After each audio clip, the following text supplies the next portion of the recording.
Hello everybody. I appear to be live and I'm just spamming the link around. I'll get to painting. Let's see who shows up.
Hello Super Tasty Beans, Neon Astray, and Titan. I'm just doing a little self-promotion and then I'll get to painting.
Okay, I think I'm pretty much done that. Just gotta click a few more things here. Thanks to the 6 of you that have shown up already.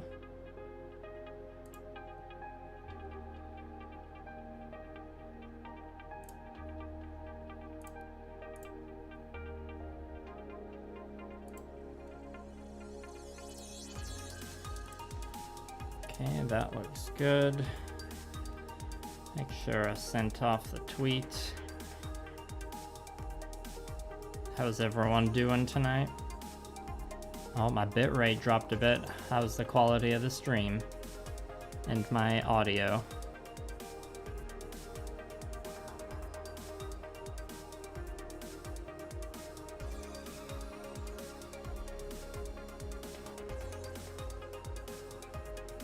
Okay. Let's just put the phone over here. Release the holding screen. There we are. Focused. I guess the camera has a hard time focusing on the plain white wet palette. Over. Alright, well, my audio sounds alright. Sorry, the bitrate is a little low according. That says it's a good connection now. This wet palette is fresh, So it's very wet and I need to drain some of the water in it. I was just letting it get nice and moist before I put any paint on it. But I do need to pour a bit of it back into the water cup here. And those aren't spots of black mold, that's black paint, don't worry. Apparently this wet palette has a anti-mold coating of some kind. This is the Army Painter one. I was using the Frontier Gaming wet palette this week because I was painting up the Gundam artifact, which is smaller, so it's much more suited to the small wet palette that came with that sponsorship. For the Sazabi, we need to keep using the big boy because it's big boy.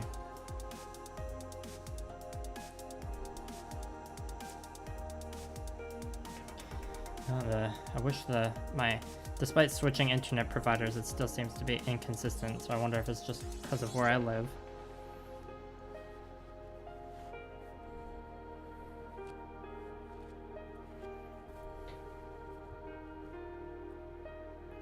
Now this is still probably a little too wet for proper wet palette use, but I'm going to be painting for long enough and I know it's going to dry up a bit. And probably once I get into the painting, it'll be just right. Yeah, the Army Painter wet palette I suppose does look like an iPad mini in ways. Phaser 1X, hello by the way.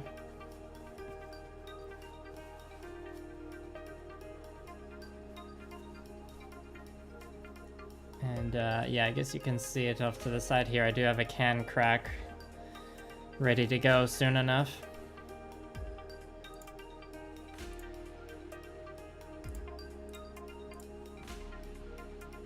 Yeah, I turned my VPN off, but internet doesn't seem to care that much. I should start recording this stream just in case.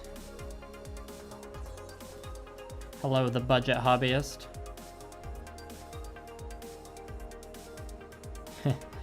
I mean, I don't have the time or resources to completely edit all the Sazabi dreams into a regular video, but it'll be at least edited down into an Instagram reel.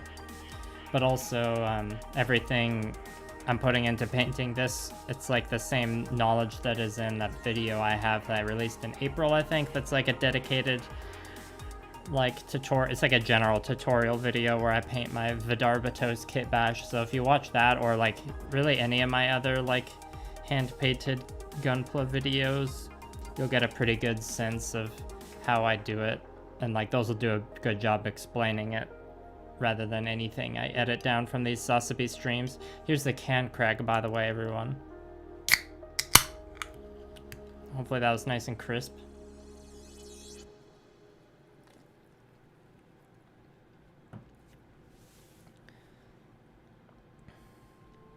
Now I think I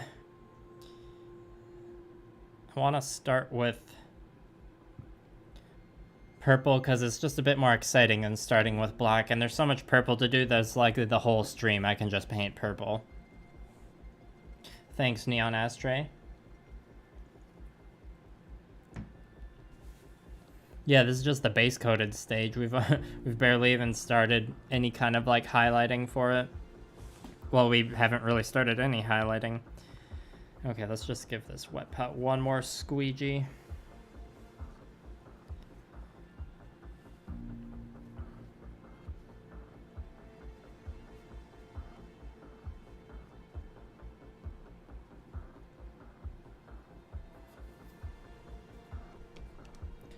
How's everyone's Saturday night going? It looks like the stream quality is better now.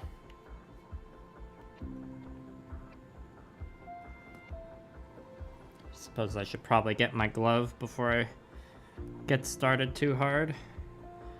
Oh. Not false alarm. I thought I was gonna burp there. There we go. Burp 1. Someone get a burp counter going. I should program some sort of widget or something that I don't know how to make to do burp counters, so I can just slam a button. And you all can see my new paint rack in the background here, courtesy of Frontier Wargaming. Sup, Casey? Glad you're having a good Saturday. So the purple edge highlight is a mix of the purple, which is violet red, with pink. Both a Vallejo model color.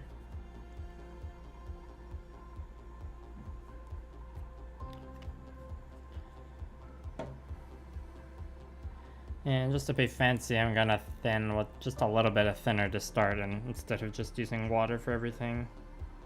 But you know, after, or when I'm just like in the middle of doing the edge highlighting, I'll probably just quickly thin with water if I need to.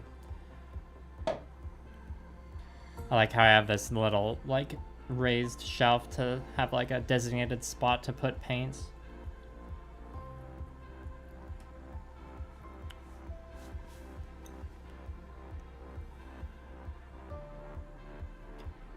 Alright, we're mixing. Feel like I need a little bit more pink already. Gonna go ahead and just add a bit more pink. Just a little bit. Has anyone watched the new Trigger anime, Cyberpunk Edge Runners? Me and Blue Prep are like 5 episodes in and enjoying it.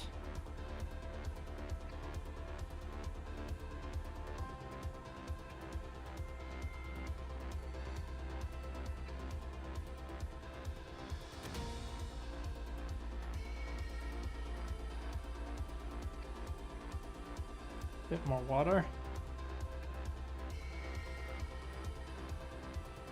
I feel like my wet palette etiquette is bad because I just slosh paints all over the place with no. That's why I bought like this larger sized army painter one. Okay, so we can just slide this over here. And let me just grab my glove from the other desk.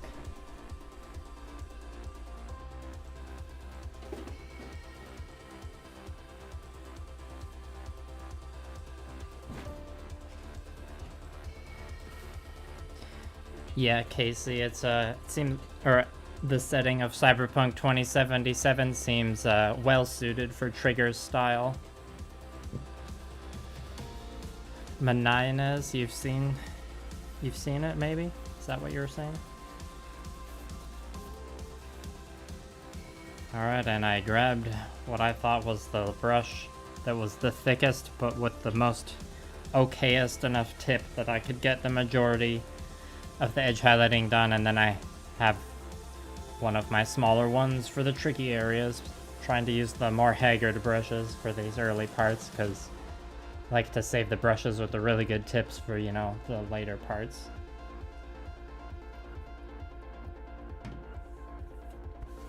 It's good when I look over and see that it's not, that the YouTube studio isn't yelling at me for my bitrate anymore. Now, you think, I don't know if I want to start toes to head, or head to toes, or do I just start in the middle? Sup, Bo, that's right, it's a live stream. Celebrating finishing painting the Gundam Artifact project by painting another model. I thought about doing like a Gundam Evolution stream, but I'm not good enough at it yet. And I need to just get back into the habit of working on this Sazabi fairly often so I can get it finished, because it's still got plenty of hours to go.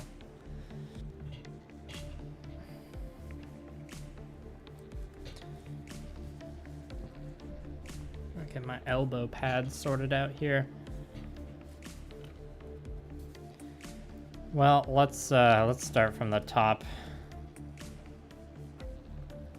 and lower this camera just a little bit.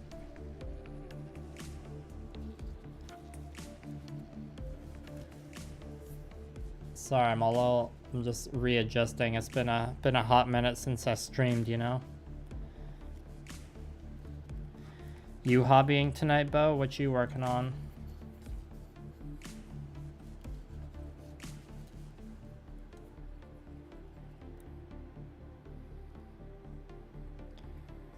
Oh, I said I would start at the top and I immediately started painting the crotch. Oops.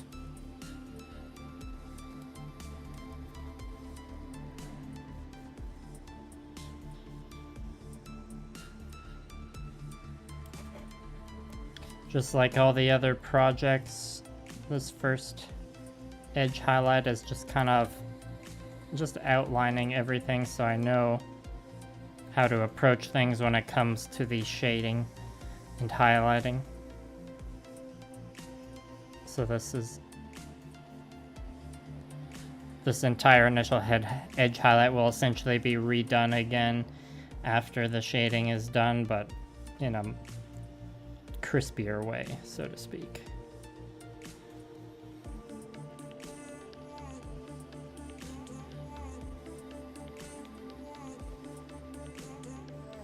Oh, I need to remember to get my other notebook down so I can record the hours after this stream. At least when I stream painting a project, it's easy to like keep track of how many hours I've been doing it for, because it's just immortalized on the internet.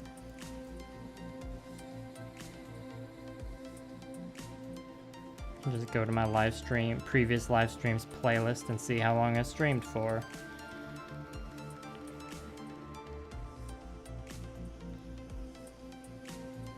Yeah, so the big brush is good for this stage because it's faster and the lines don't need to be that thin.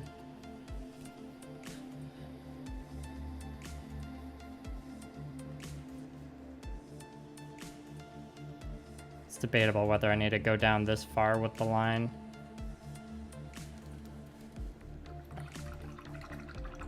Converted Wargames Atlantic Bulldogs. Nice, like the canine, like a actual bulldog, or is a bulldog the name of some kind of trooper? I have the Atlantic Wargames Lizard Men set. It was good value. I haven't built it yet.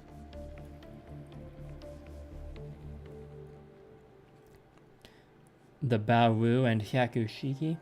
Fake Mordians, I don't know that. Yeah, just start in the middle and then I can just switch between going up and down. That'll please my ADHD brain. Can you explain what a Mordian is, Bo? Hopefully I don't lose too much nerd cred for not knowing.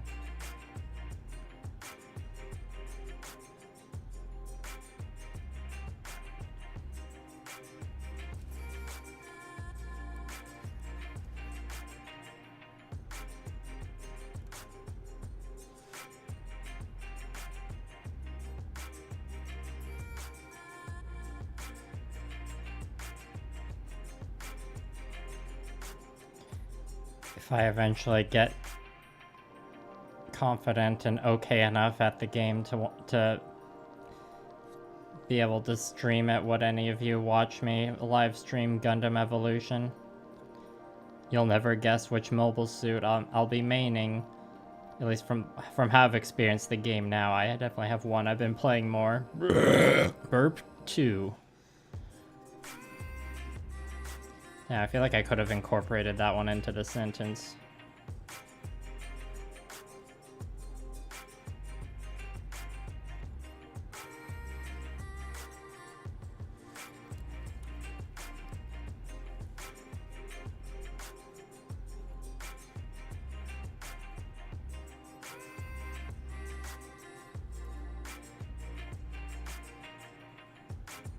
I need to be putting in a conscious effort to brush off dust while I'm doing this as well. Because it's a big boy, which means it's easy for it to become a dusty boy.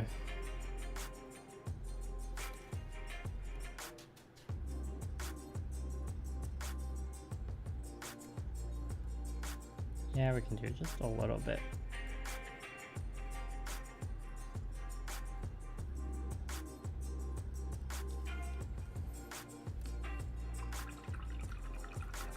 Oh, they're an Imperial Guard faction. Okay, that makes sense.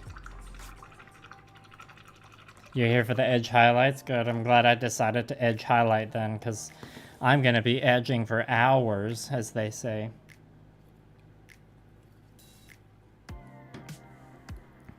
Hopefully I don't regret saying that on stream. I'm not a big enough YouTuber that I'm paying someone to re-edit my stream VODs into videos, otherwise that would be some content to show up on a second channel.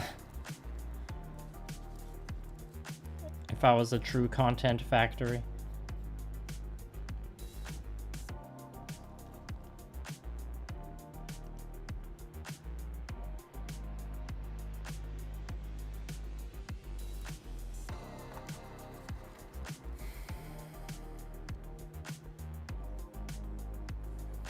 Yeah, this brand of like brush is called Gadzooks Gaming. I don't know if it's local or not, but they haven't held up that well over time, which for the price I paid for them was kind of what I expected, but it's still good enough for this stage of edge highlights at least.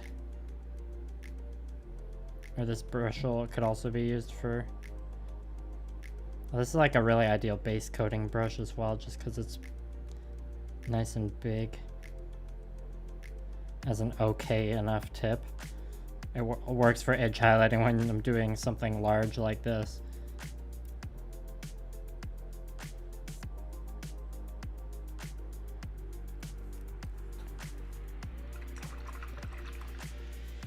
Right, just gotta grab that blue book for later.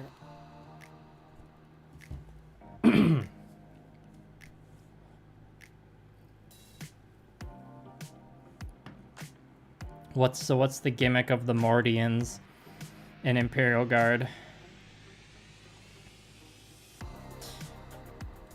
The Imperial Guard subfaction, or I'm assuming Mordians are like a subfaction, like the Vostroyans or the Catechins or Death Corps of Krieg.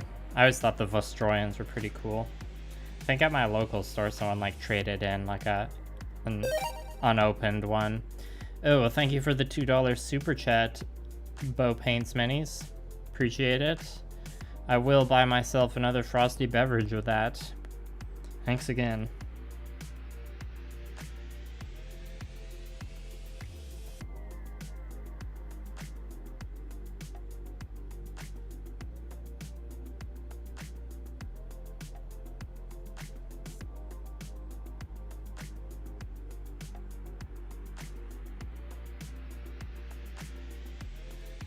Yeah, like, I don't know. I guess this part's showing enough that I should at least give it that initial edge highlight. Also partly wondering if there's too much pink in the mix, but at this early edge highlight, that's not really a big deal. Because like I said, it's going to be gone over a second time.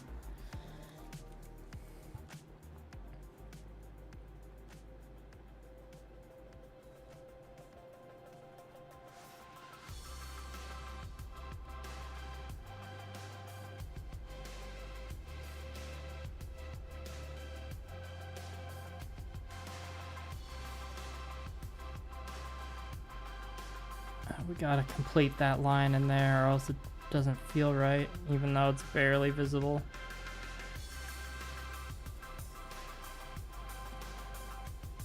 You don't play 4K, just paint minis? Yeah, same kinda. Thanks Solvix, thanks for coming to the stream.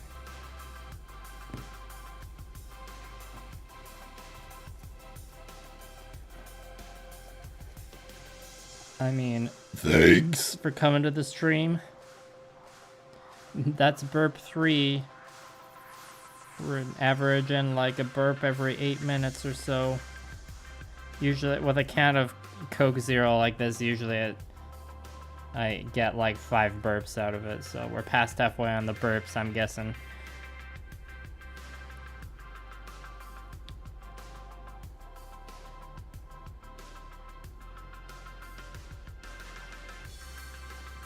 If you're watching the live streams of the Sazabi, you'll see angles. You'll see all the bad angles that you'll never see, like looking at it on display anywheres, you know, like the upskirt shot. Or you can see some of the like places primer won't reach. getting exclusive content right here. Although I guess you're mostly just seeing the underside of the base right now. That line is not quite even.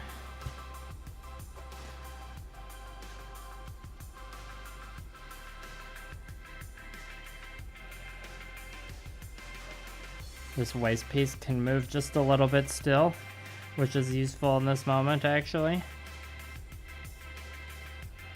I was a little annoyed I couldn't get it, or like I didn't get it to be fully still when I was back at the gluing stage. I didn't want to use too much glue, otherwise sometimes it can like do bad things and make the plastic break.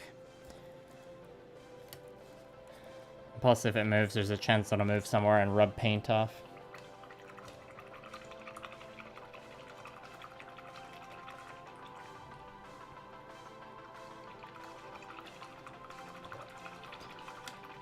Yeah, my phone, or my typing of Gunpla also gets auto-corrected to Gunplay a lot.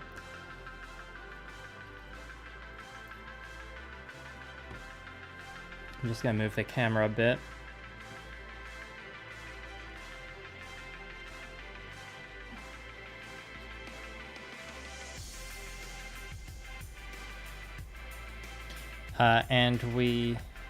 And Niwak, you can apply primer by hand, but it is not super efficient and it's a little frustrating.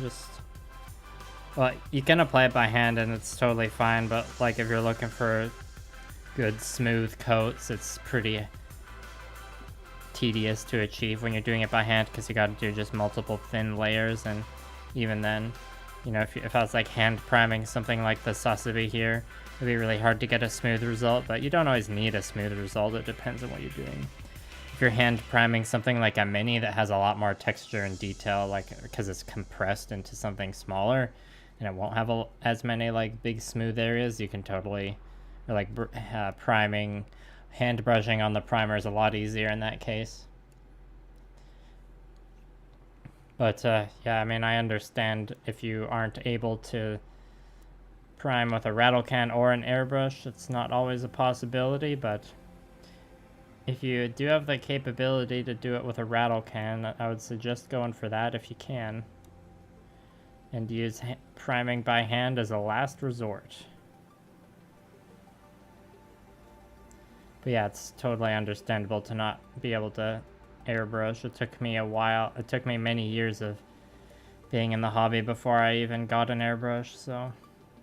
But all my priming, or almost all my priming, was done by rattle can, and if it wasn't done by rattle can, like I had hand primed a few things before, but they were just like small human-sized minis. You know, if you splotch a bunch of black paint over chainmail, that can work as primer, but if it's like a smooth breastplate, it's a bit harder to get a smooth result with the paint if you're hand painting it on.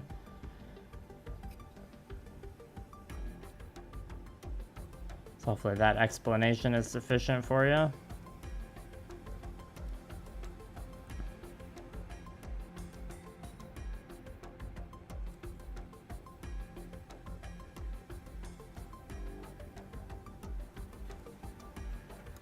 Yeah, these areas are interesting to highlight. Haven't had to do something like this before. Maybe I have and I just don't remember. Hopefully y'all can see the detail here all right from where I'm holding it. It's a little tricky to hold it super close to the camera at the moment.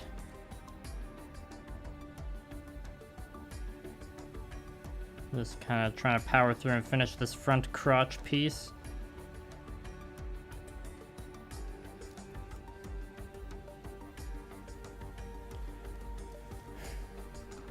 Sup, thick Gunpla.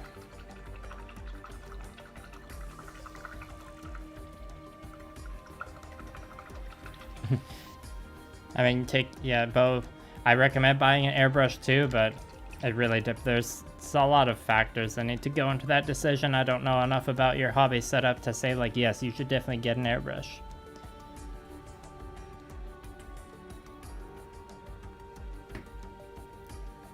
Yeah, and with primers, there's lots of different things you can try. The main thing I would say is just test it on something first before you spray it on the model, because I've been burned a couple times by like a can of primer that does not go on well.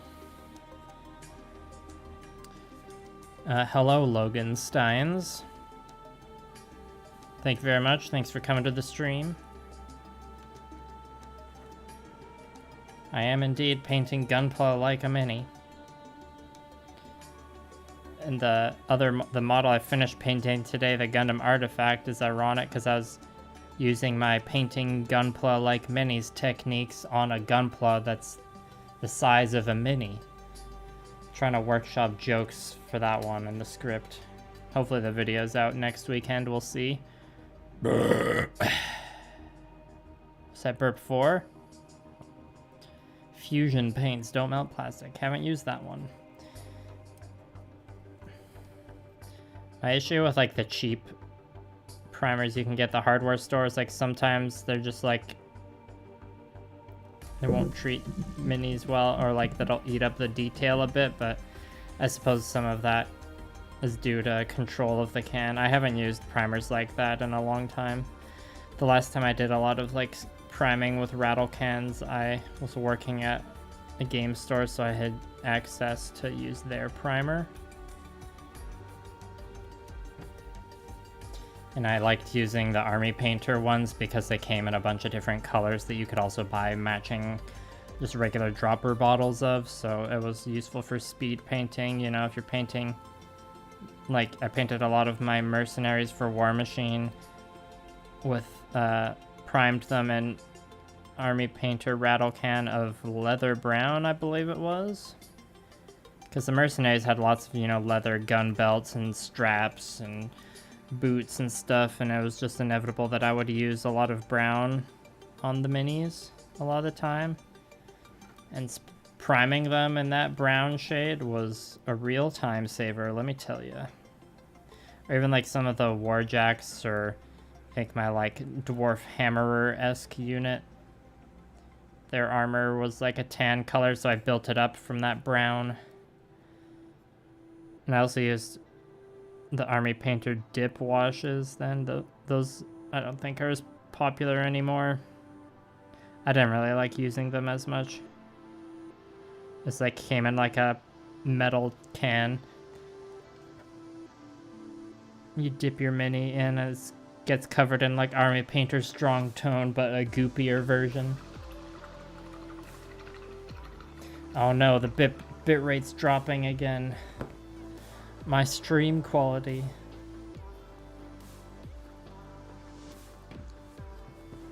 Or if you're painting, if you wanted to like really speed paint a Studio Colors Games Stormcast army for Age of Sigmar, you could prime it all in gold, and that would save you a lot of time.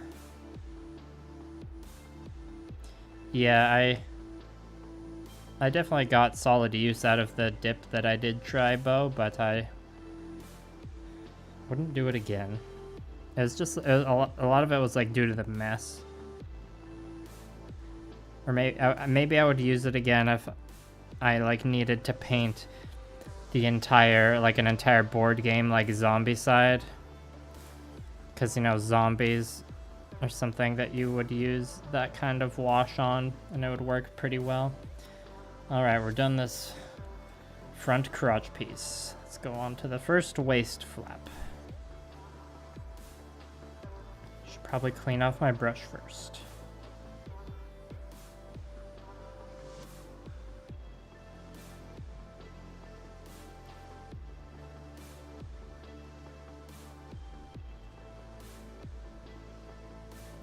$16 viewers now. Nice. Thanks for coming, everybody. Anyone else hobbying tonight? Anyone else been playing Gundam Evolution?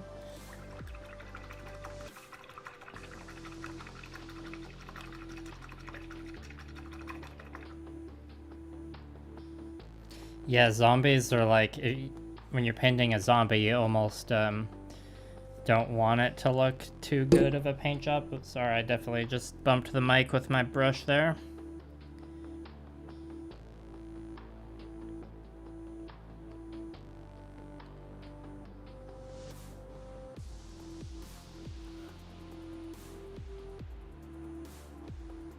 Duplicolor vinyl and fabric spray dyes, good for Gundam alkas.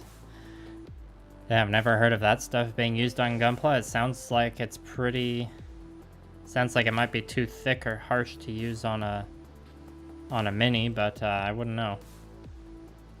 Vinyl and fabric spray dye.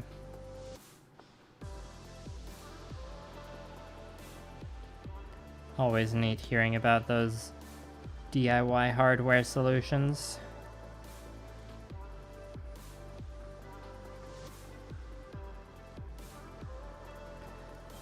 Yeah, I tend to... The airbrushing stuff just tends to work for me these days because I don't... Or I live in an apartment, so I don't have like a garage I can just spray a bunch of fumey rattle cans in. I try to keep the fumes to a minimum if possible. I haven't used my lacquer paints in a while. All the projects have been hand-painted ones, what can I say? Alright, no, I did use my lacquer paints on that terrain I did up for the Gamma Wolves video.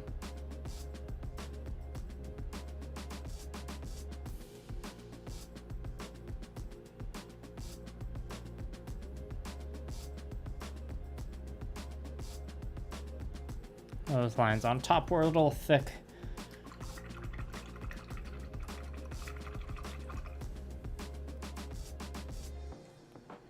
Oh, Meckley Props.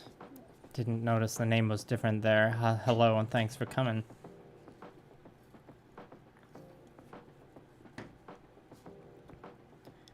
Yeah, I've experimented a bit with inks through the airbrush. The last time I did it, though, was a little frustrating. I was running into some issues, but I think that was more because of a paint I was using before the inks. That was... I had like a bad combination of thinner and paint. And it was clogging the airbrush. I got frustrated before I could properly troubleshoot the issue.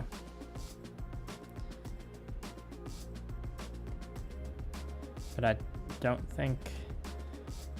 I think it was the Model Master or Mission Models Universal Thinner. It like wasn't interacting well with the Vallejo Surface Primer well, but it's worked fine with other paints in the airbrush before, so more experimentation required to get to the bottom of the issue. Generally, when it comes to airbrushing stuff, I'm pretty helpless. I get frustrated easy because I just have had a bad history with airbrushes. Don't get me wrong, I've had some pretty good, solid airbrushing sessions before though, so.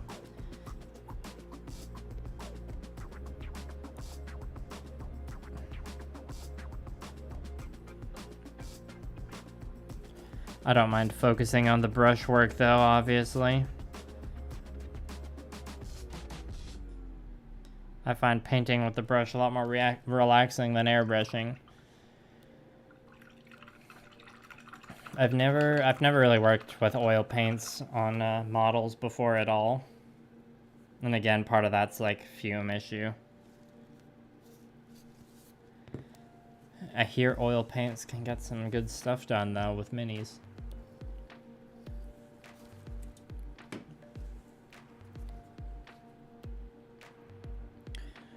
Well boy, it's almost time to reload the palette here.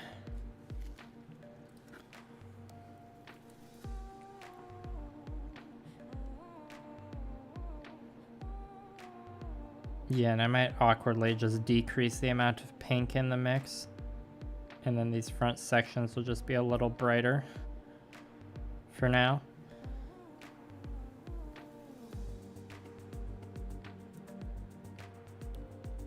It's just the initial edge highlight, it's chill.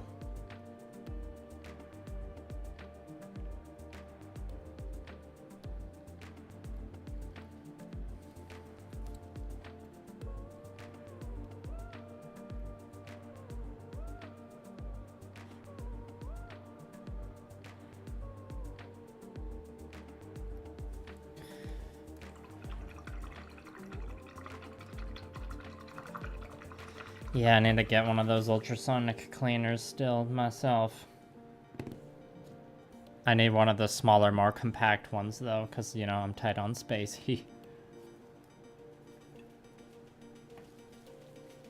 Alright, time to refill the old wet palette.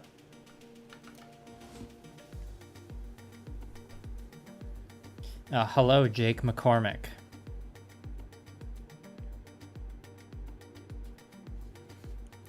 Thank you for the kind words. I'm glad I've inspired you to paint your Hygog. I still need to paint my Hygog. Yes, it's true. You do not need an airbrush. That's a problem with the Gunpla hobby. It's not a problem that can really be fixed. It's just like airbrush it, or like getting and learning how to use an airbrush is like a significant step you need to take, or that's how it appears from the outside. It can like turn a lot of people off for many reasons, but you know, there's nothing wrong with the airbrush being popular in the hobby because it's a very useful tool, so it makes sense. Hey Dolfo. Am I the big dog or is the Sazabi the big dog? It's off screen right now. Let's put it off to the side here. There we go.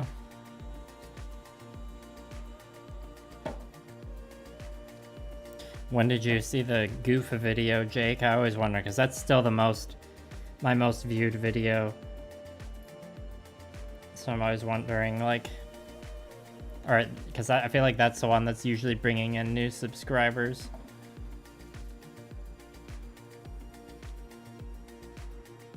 But you know, there's sometimes people that comment and they've been watching the whole time and they're just lurking, which is totally cool. Yeah, the mix is just gonna awkwardly get a little darker now because the stuff I was using in that first pass had a bit too much pink in it, I think.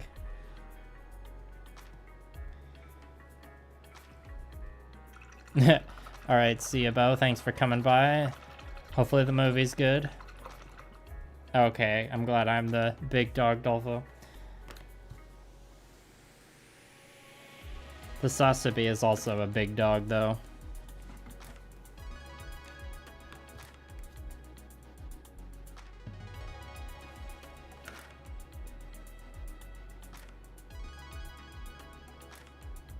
Just trying to get some dust off there. A month ago? Oh, okay, cool. Yeah, that's what I like to hear, that you watch all my videos. You should watch all the non-Gunpla ones too. Does my latest one, the battle report, count as a Gunpla video? I feel like it does. But it didn't get as many views as the other ones I've done this year because it's not like a video about like doing the painting modeling, which I was kind of expecting to happen. Like painting and customizing the Gunpla is a lot more popular of a topic than playing tabletop games with them.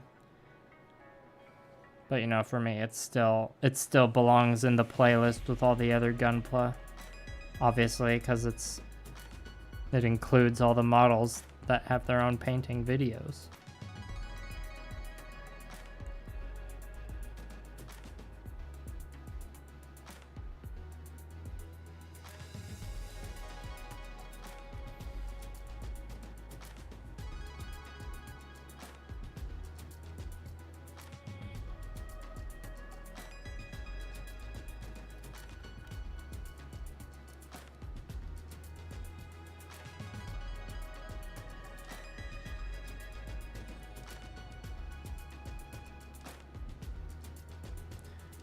That edge was a little janky.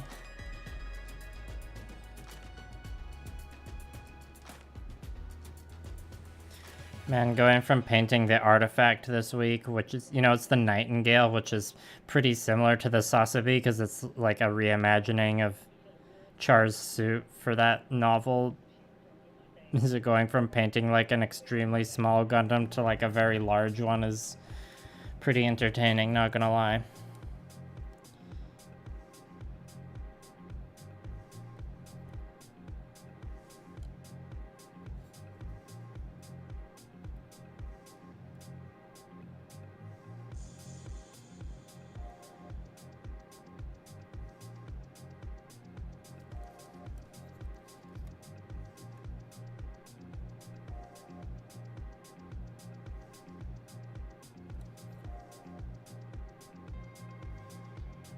We'll catch up on the chat. I am just in the zone right now, finishing off this section.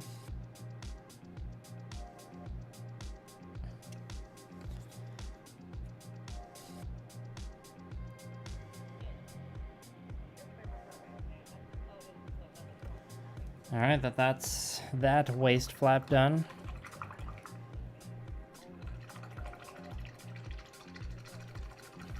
Oh yeah. I mean, if you're interested, if you want to start Warhammer specifically, you're much better off starting. Well, first of all, my bias is that you're better off playing games that aren't Warhammer. And then if you like, you know, obviously Warhammer has the best, arguably the best minis. So if then you want to play with Warhammer minis, there's games you can that are miniatures agnostic. You can play like one-page rules.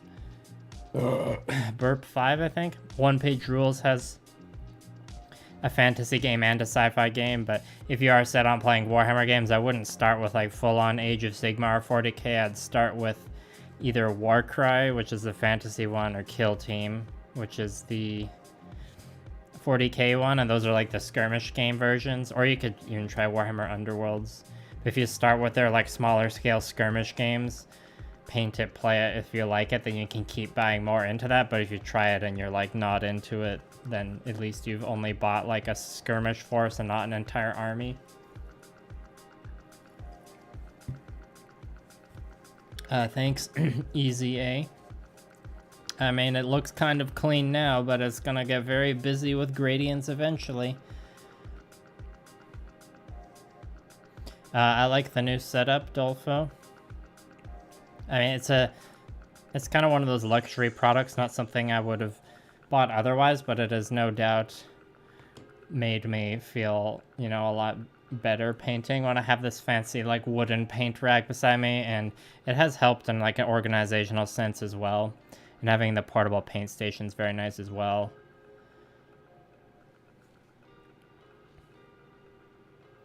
All right, thanks for coming by, Nathaniel. I understand. Yeah, hand painting the details is pretty useful when you don't want to do masking. Easy A. Thanks, Neon Astray. Mordheim. Yeah, Mordheim's a classic. I never really got to play much of it, but it's an iconic game for sure.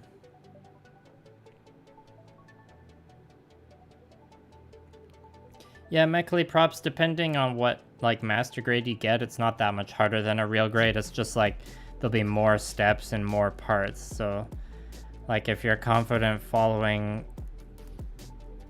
the instructions with a high grade, you can probably handle a master grade if, you know, you just continue following the instructions. And I guess it does depend on what master grade you get. Like if you start with one of those Gundam Wing Endless Waltz master grades, those are all like very reasonably priced and not too complex from my experience. That was my first master grade and I had a good time.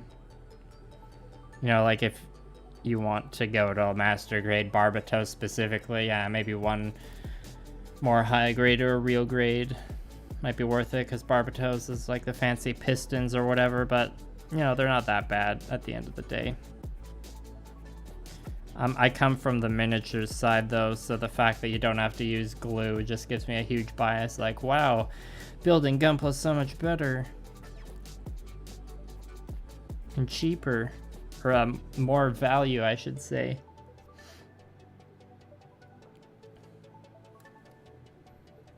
Your longest project ever, Nathaniel. Oh, your largest hand-painted project, what was it? Oh, you're looking at 40k? Oh yeah, the Magic the Gathering Warhammer collaboration cards, those are neat. I looked at some of those. Yeah, I would say, Dolfo, check out Kill Team, because if you play and buy Kill Team and enjoy it enough to get into 40k after, then you'll be able to use the minis for your Kill Teams in your 40k armies. Sup Jason. Yes, I am live. I was busy painting a project for a video, so that one had to be not live streamed.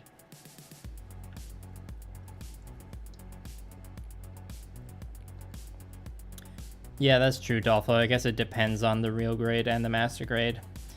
Jake, to answer your question, that would be in like the commissions category, so I communicate about that stuff via email. So if you go to the About tab on my YouTube channel, you should be able to find my email there, or you can send me a message on like Twitter, Instagram. But that's a commission conversation, so I do those in DMs. So feel free to slide into those. Oh, a Transformers Combiner team, cool. Yeah, I've seen the Dark Souls board game. I believe it's made by Steamforge Games. I can't remember. Haven't played it, but you know, that's I've definitely seen people buying that board game just for the minis. I'm pretty sure it's like a decent enough board game to be worth playing, though. Yeah, Nathaniel, if you want to get into Warhammer, I'd say look into like alternative games or the used market. Yeah, that goes for you too, Dolpho. Oftentimes you can get really good deals on Warhammer stuff in the used market, whether that's online or in like your local area. Like lots of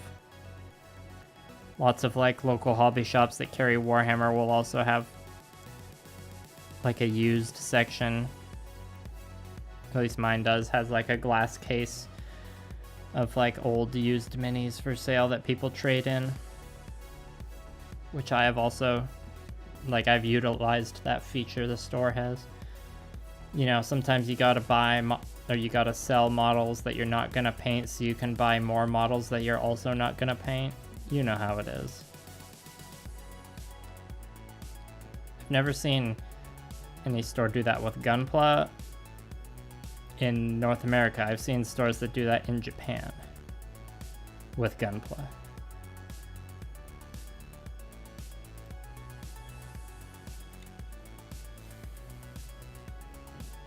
Alright, thanks, Solvix.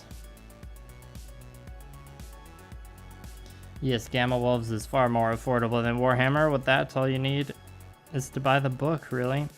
And, I mean, there's various gaming thingies you need, like dice and a ruler. But, you know, and tokens, but, I mean, you saw what I just used different colors of dice for tokens. And then for the salvage markers, I used Pokemon card game coins. I don't know if anyone noticed that. I thought they worked pretty well because they just go onto the base and it's just really easy to tell from a distance what it is and what it's there for, you know, if you're playing the game.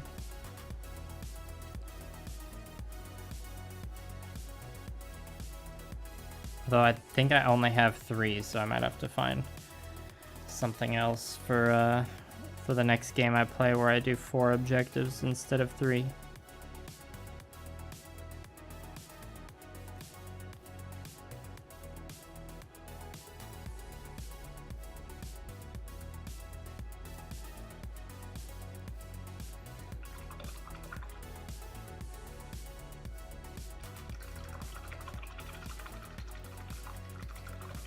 Yes, time is the most valuable resource, as they say.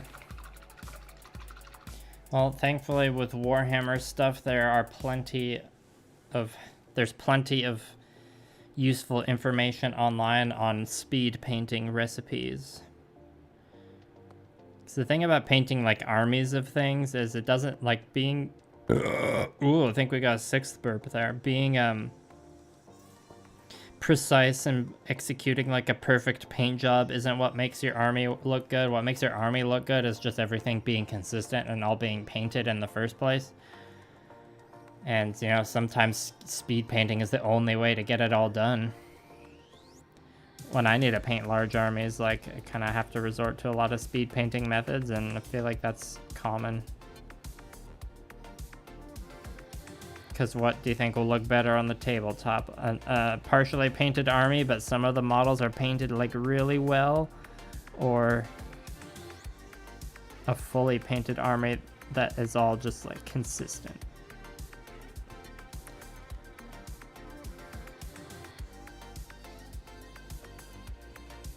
You know, stuff like what I mentioned earlier, like if you're painting a Stormcast army for Age of Sigmar, that has a bunch of dudes in gold armor. Just you know, prime everything in gold. You'll save yourselves hours of brush stroke, hours of time spent doing hand brushing on that gold paint.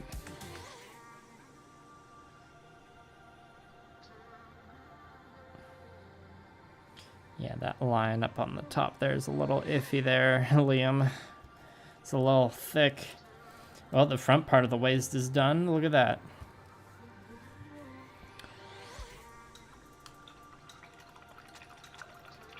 Still got to get some acrylic paints.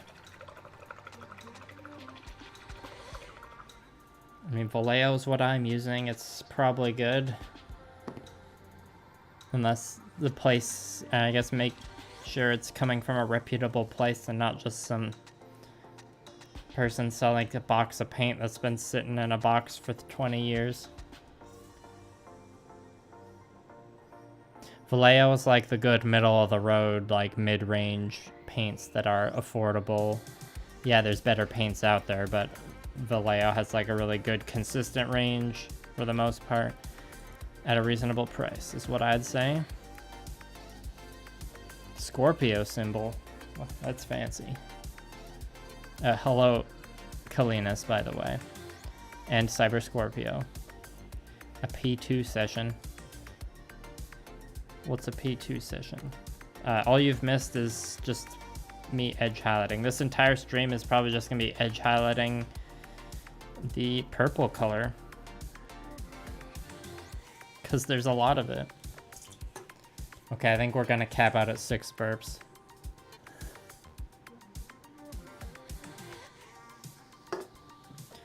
Top of the line, Dolfo.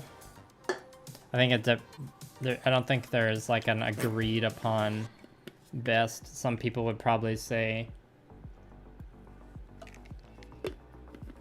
like just straight up artist paints that you would get from an artist store. Like I know some people, including Fiverr, talked about golden so flats. Pro Acryl is another one that's name gets thrown around a lot in the mini painting sphere. I want to try Pro Acryl someday.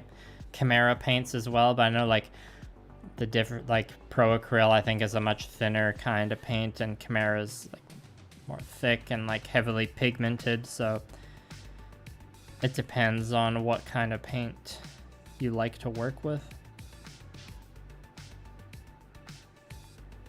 But I do see people getting pretty hyped for Pro Acryl most of the time, so that's the one I want to try. But none of the stores that I frequent have it, but I've also been enjoying using golden high flow acrylics. I haven't tried golden so flats yet. I feel like golden so flats might be a bit, I tend to gravitate towards thinner paints. I find the P3 paints are also very good. And they're maybe like slightly higher up on the ladder. They're maybe like 1 or 2 rings above the Vallejo on the ladder, more comparable to like Games Workshop. But the formula is different, so it's not like... Yeah, I'm not sure how to describe. The P3 paints are just like really creamy. Oh, Pathfinder 2nd edition, gotcha. Yeah, I mean, Citadel is, that's the Games Workshop brand paint, so that's like always associated with Warhammer, so just because of that, they're a really popular line of paint. They're really good quality paints, but their pots are kind of annoying, and because they're Games Workshop, they're overpriced, you know, like Warhammer. But Games Workshop paint is very good quality, and depending on the army you're painting, like, you can use something like their contrast line of paints for really effective speed painting recipes. You know, if you get like a Space Marine army or something and you're like, I want to paint this Space Marine Legion, you know, Games Workshop makes it really easy to be like, okay, we'll buy these Games Workshop paints and use these techniques, and it's all like formulated to give you like good, easy to execute results. You just gotta pay the price.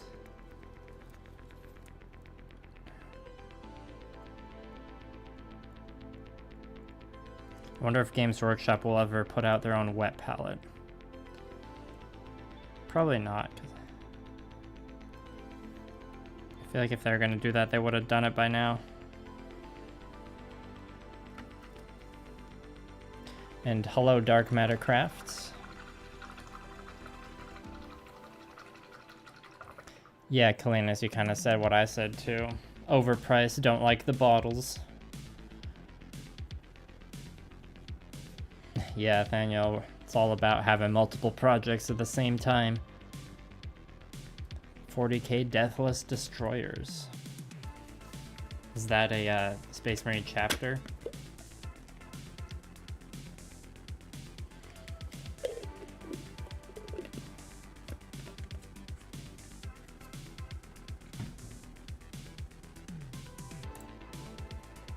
Sorry, Mr. Givens, I had to approve your message there for it to show up. No, the metallic shifter theme is always... The plan for this project has always been to just have the metallic shifter paint be for the underframe.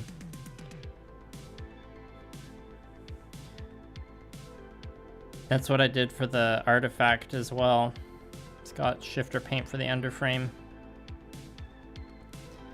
I suppose there is a bit of shifter paint showing above the underframe too, like on these tiny bits. But it's mostly just to... I like doing shifter paint for the underframe colors because it's just, you know, more exciting than a dark iron-like color.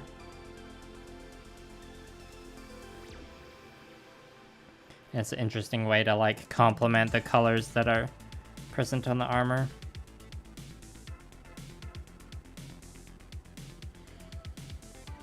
Can't really do the Model Mayhem style glazing and edge highlighting with shifter paint. Hello, Jesse.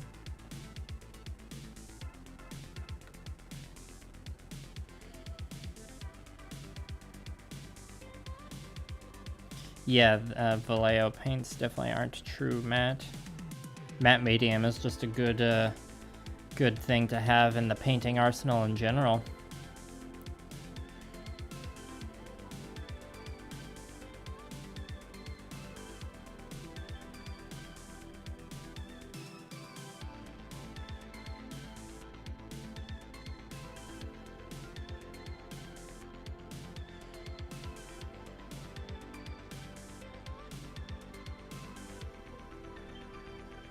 I already said this, so sorry for the people who've already heard me say this, but the difference between painting this and painting the artifact that I was doing tonight is this just feels so much more refreshing.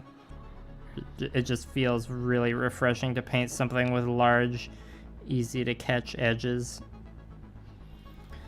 Painting the artifact required many dexterity ability checks, if you know what I mean.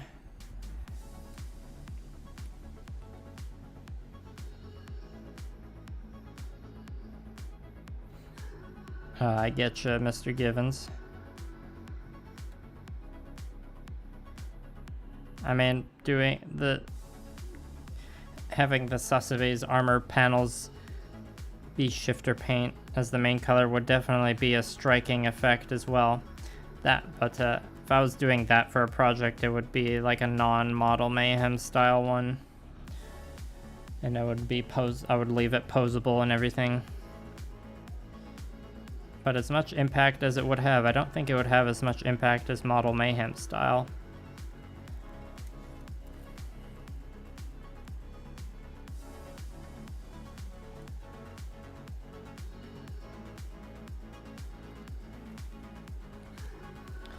Alright, that side's done.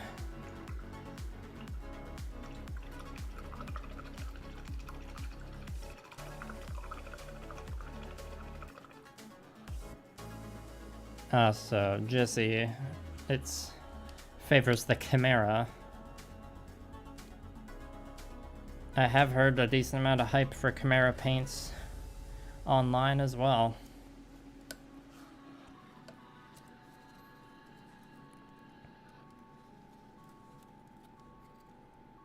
Yeah, and this like waist piece rotating is a little problematic because you can see like right here, it's a chance of paint damaging.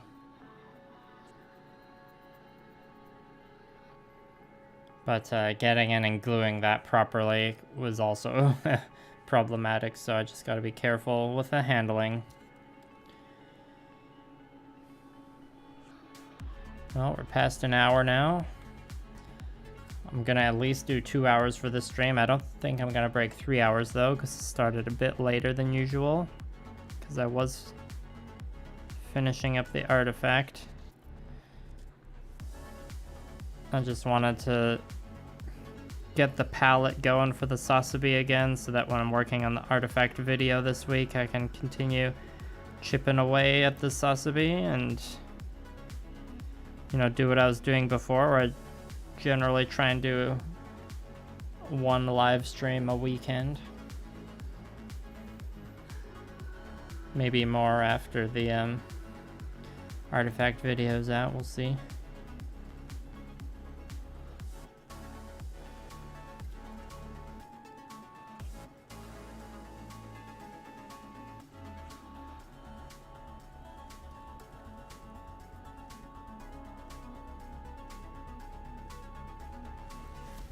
I'll probably be using the fancy new Frontier Wargaming paint station over at the other desk. I'll just have like the painting station going there, and then the desk I'm sitting at now will just be the video editing station. And, you know, probably some, not gonna lie, it'll definitely be some Gundam evolution involved in there when I need to take breaks.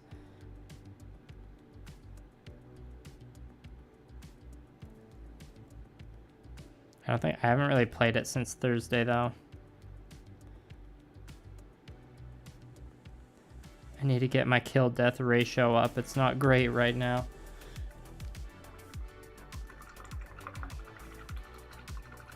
Yes, top coating is important. Just don't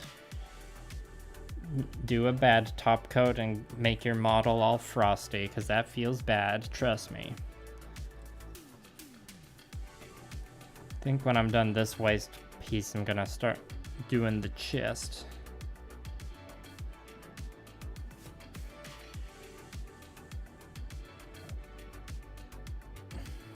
Just because I tend to touch the back waist flap a lot when I'm painting.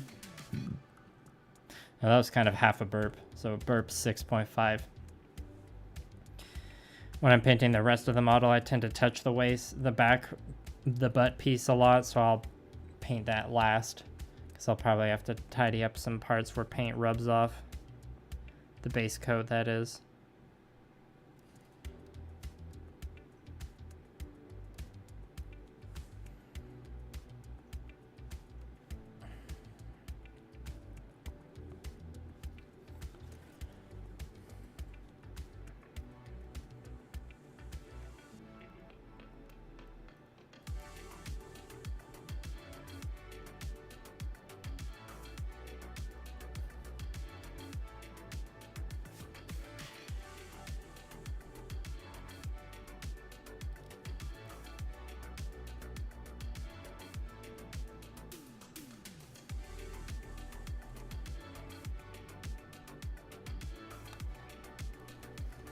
Painting this and like handling it definitely got a lot easier now that it's attached to the base though, because I can just rest the edge of the base on the desk. Less work for my hand muscles to do. But it's still a constant conscious thing I need to keep in mind. I also don't want to put too much pressure on and cause anything to move.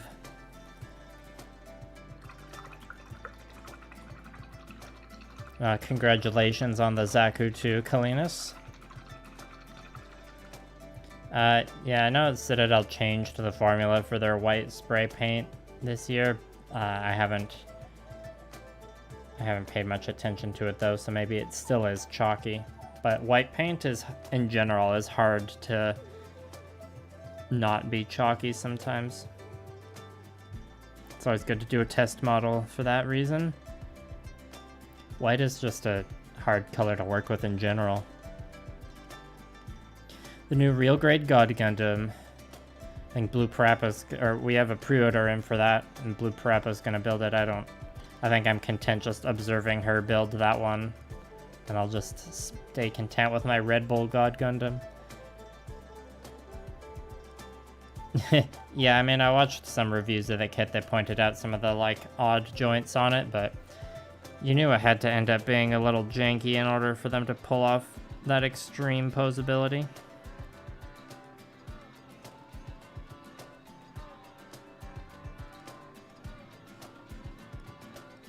It would be incredible if Bandai released a real grade Nobel Gundam to go along with it. That thing would sell like hotcakes, as they say.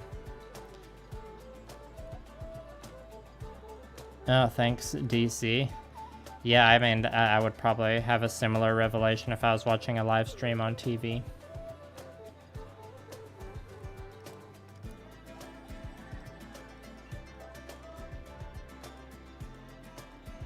Yeah, Kalinas, that's what the earlier real grades, they don't really... The inner frames are more like master grades now.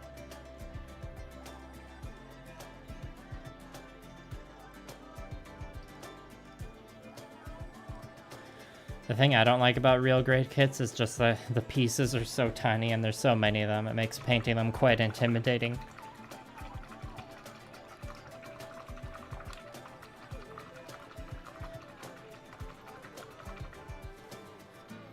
Yeah, well, the real grade line is the newest, or it's not the newest line anymore, but it's one of the newer lines, so Bandai's still working out the kinks. A real grade Master Gundam would be cool too. That would also sell pretty well. It's hard to say whether it would sell more than the Nobel, though. I don't actually know. Alright, I'm going to start painting the chest now, I think. Or, it might be fun to start doing the legs. Now, I think it makes more sense to do the chest next. Yeah, if I rest, like, too much pressure on the base when I'm bracing against the desk like this, I don't want the super glue in the feet to crack. So I gotta be careful there. It's just sharing some of the load that my hand's doing. Yeah, I haven't built the real grade unicorn, but I can imagine that being annoying. Yeah, Master Grade SD. Well, the 29th, they're announcing the Master Grade SD and the next Verka. It's gonna be an exciting day. I have no idea what to expect with the Master Grade SD. You know, I feel like it's safe to say it'll be an RX-78, but we got so many RX-78s the last couple years. It just doesn't do anything for me. But, like, I'm not that into SDs in the first place, so I don't know if it'll have to be a pretty spicy Master Grade SD for them to announce that'll make me want to buy it. Maybe like a Master Grade SD Barbatos, but I don't feel like it's going to be Barbatos. I'm much more interested in what the Verka is going to be.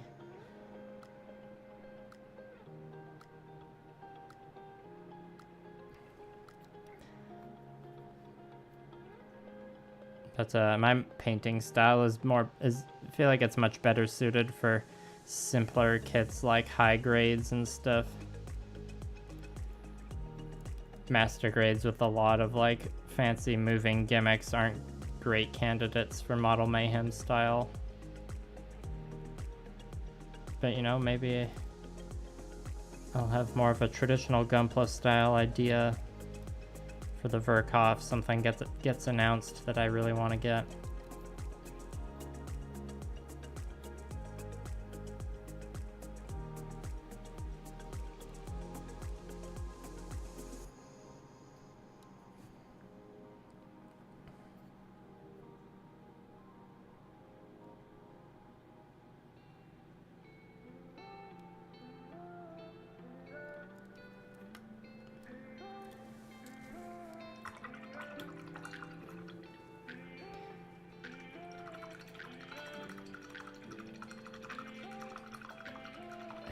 Yeah, I mean, Kalena's the real grade Shinanju is like the worst example of the early real grade line. That's the one everyone always points to. Yeah, I mean, Master Grade SD, I think we're all just guessing it's like regular SD size, maybe a bit bigger, and it just like has more detail and mechanical gimmicks, perhaps. But we don't really know yet.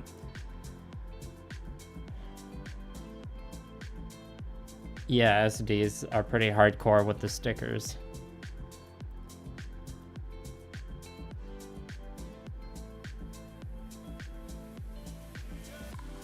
It depends. Some lines of SDs are pretty nice, like the cross silhouette frame ones, but then like the EX standard or whatever they're called, I can't quite remember. Those ones have so much. They're just sticker city. It's not a great time. The Hello Kitty SD sets are like surprisingly good, actually.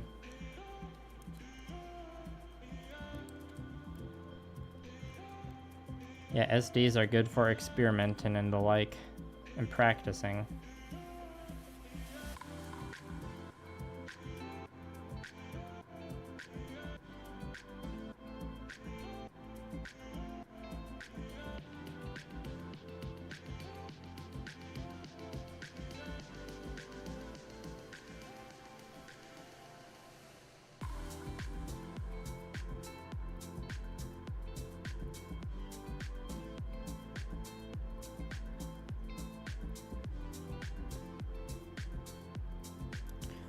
Paint this circle. Yeah, I did on that side. Gotta do it on this side too.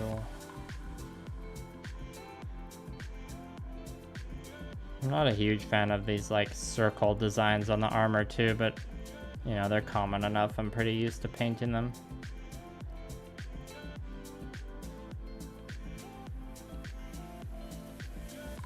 They were pretty rough painting those little circle designs on the artifact Nightingale, let me tell you.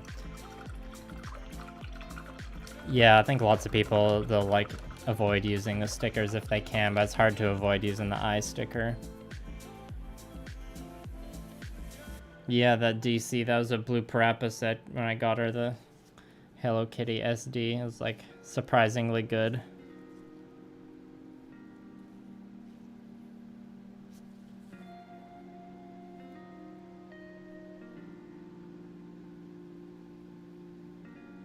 What game are you talking about, Nathaniel? Yeah, I got burned by buying a game this, or I wasn't burned isn't the right word, more like it just got a little salty this year with Total War Warhammer 3 because it launched in a state where it kind of should have been in early access, so now I'm just like less inclined to pre-order games these days. Still, but I've played a ton of Total War Warhammer 3 though, because you know eventually they patched it to be way better. It's just like that's a problem lots of big games have in the industry now. A lot of games get released in unfinished states and just get patched afterwards.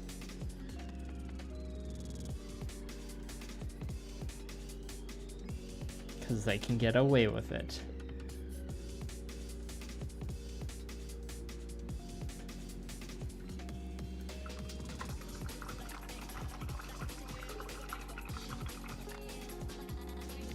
Gundam Evolution's free, and I've been having a pretty solid time with it, all things considered.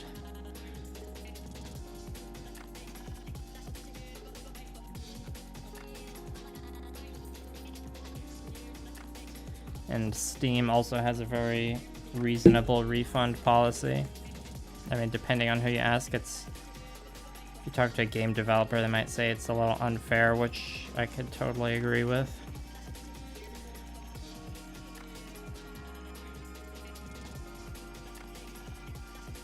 I can see there's a little bit of paint chip there on that edge. That's going to happen a lot on this project.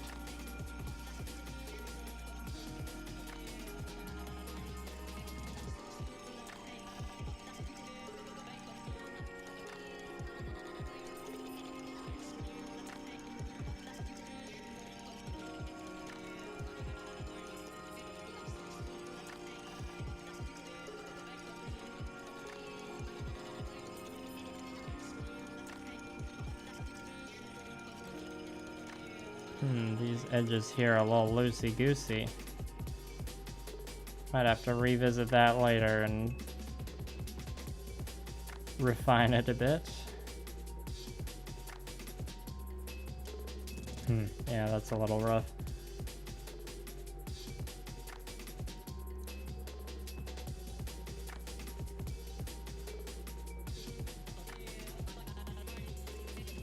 Oh, we got some little fibers sticking out on the brush tip.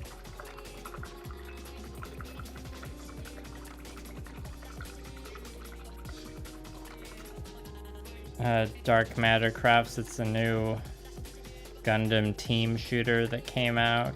It's not out on console yet, it's coming out on console in November, I believe. It just came out for PC. If only Steam could refund the time. If only anyone could refund time.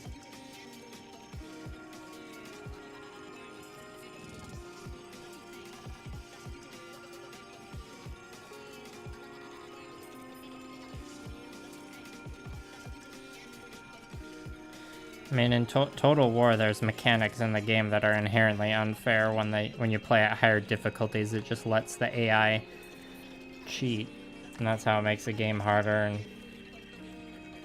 it depends on how you're looking at the game and how you define being unfair.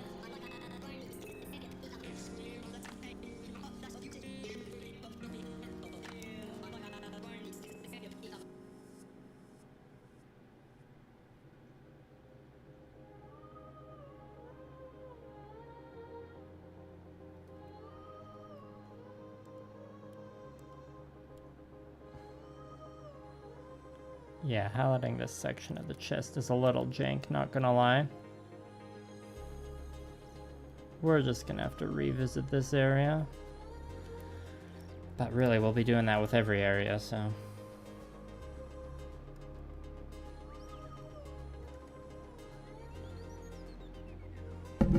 Whoops, sorry, I bumped the mic there.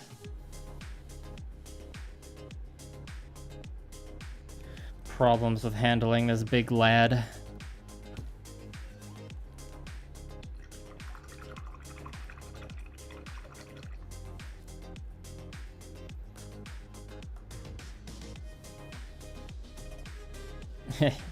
Game balance. Yeah, well, I mean, good games have asymmetrical balance. Total War's done a decent job at that. By just making a lot of the factions play so much differently from each other. There's lots of rumors going around that Creative Assembly is working on a Total War Warhammer 40k, which will be interesting to see. I feel like they could pull it off, but it would definitely be a lot different than Total War Warhammer.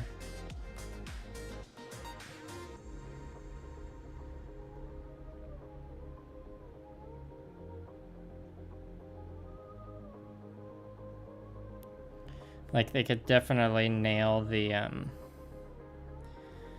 3D models of everything without question. And, like, a lot of the demon ones are already, like, made, basically. Especially, you know, if you look at something like the Soul Grinder units they made for Warhammer 3. Those wouldn't really need to change at all to be put into 40k.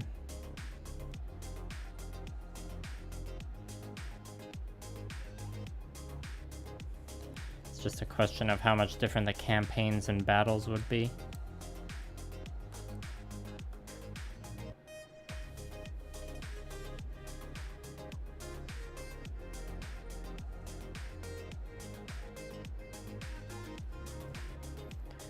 Well, it's almost time to reload the wet palette again.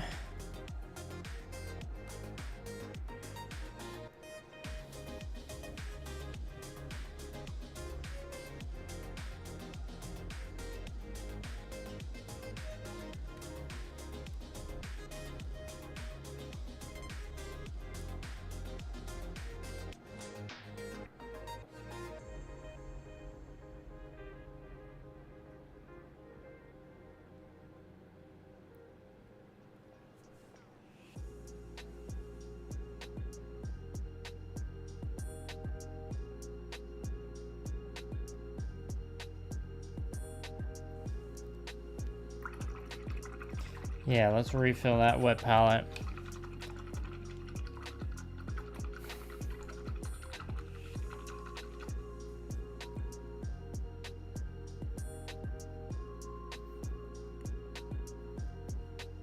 Kalinas, I think the 30-minute mission stuff and high-grade Gundams are supposed to be the same scale.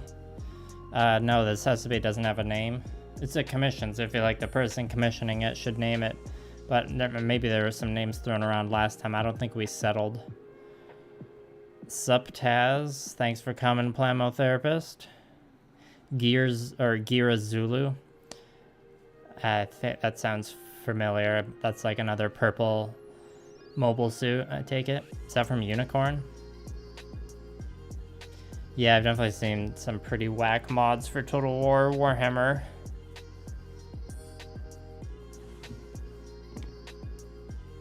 I feel you there, DC. You always gotta do things to get other people into the hobby, so you have people to do it with. Oh, look, some audience crossover with Plamotherapist. Look at that.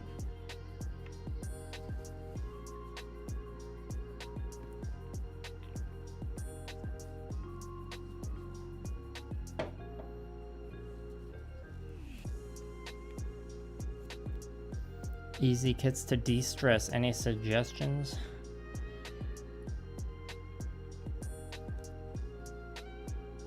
A kit that you, or a high grade of a Gundam that you enjoy watching in a show. I'm sure the new kits from the Witch from Mercury will probably be good for that. I myself am waiting for that. Speaking of purple mix, I'm waiting for the purple one that's got like the big plume on its helmet. It's very chunky and has like a kind of halberd thing. You know me, I like those big chunky ones.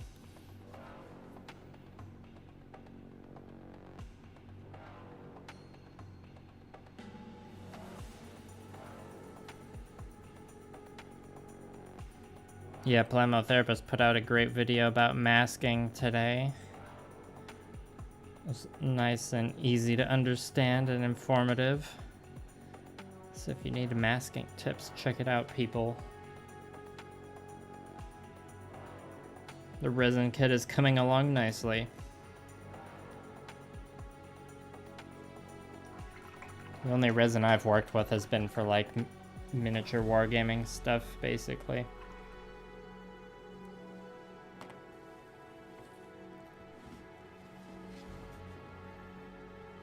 Damn, it's so dry where I live. This wet palette's gonna need to be re-moistened soon.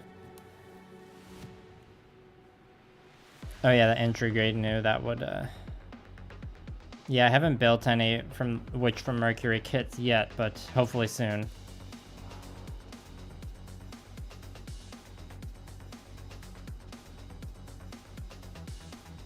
Yeah, Kalinas, that's what good, like, there's lots of good cheap minis for like D&D and Pathfinder that are good for that, and a lot of times you can get them in like starter paint sets as well. And then you don't like buy a set that just immediately adds a big intimidating pile of plastic that needs to be painted. Because it's easy to get overwhelmed.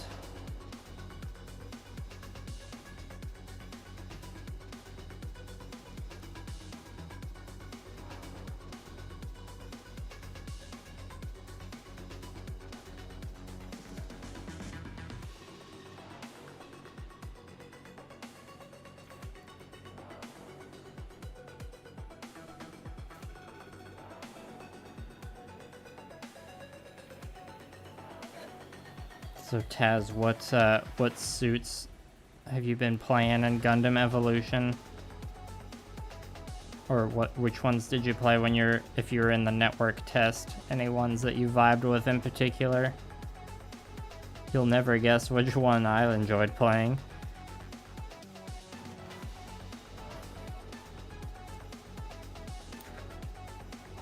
That front section of the chest is kind of done.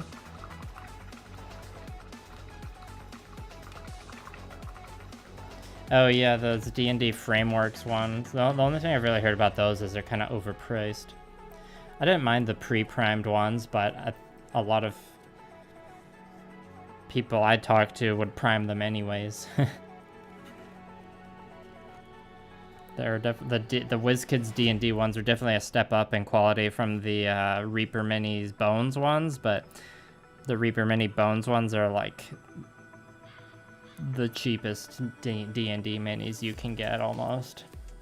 It's like if you need a bunch of cheap goblins or kobolds, then Reaper Bones probably has a fix for you.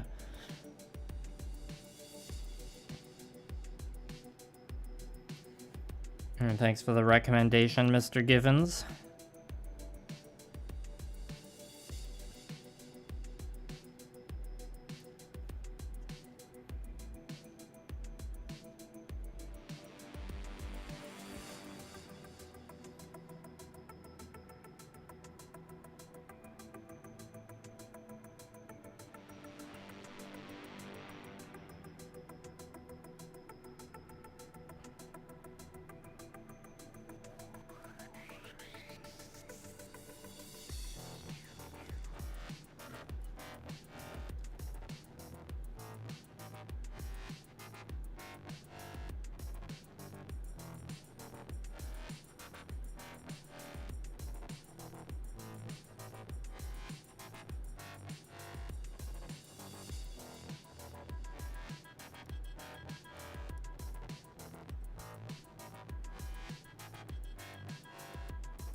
I just feel like I'm in the zone painting these edges right now, people.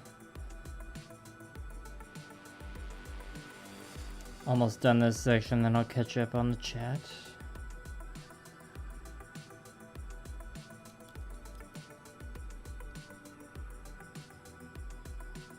Hopefully everything's staying in focus. It looks like I got the camera in a good spot.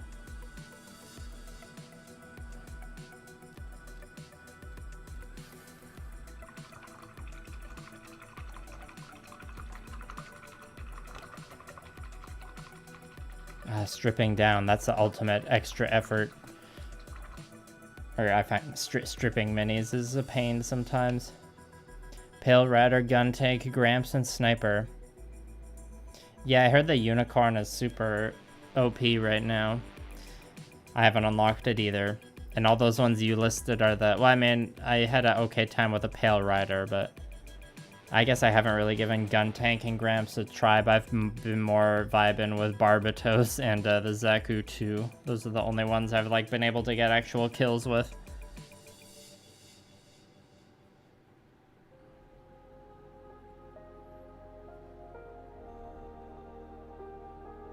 I wanna, when I get enough coins or points or whatever, the first one I unlock will probably be the melee type Zaku. That one looks pretty fun.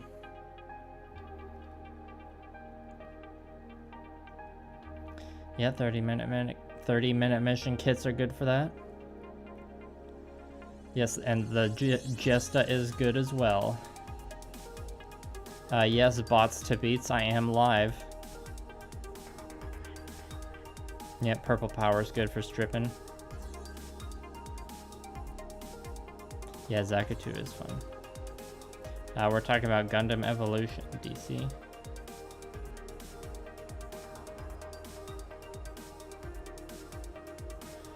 And yeah, bots to beasts. I finished painting my Gundam artifact model today, which is ironic. There's a joke I used earlier in the stream, so sorry everybody, but I'm used to painting Gundams like miniatures, but with the artifact I was using my miniature painting technique Gunpla style on a miniature sized Gunpla. I'm still workshopping the joke, obviously. But you know, there's something there, there's something. This paint has some chunks in it. That's not desirable.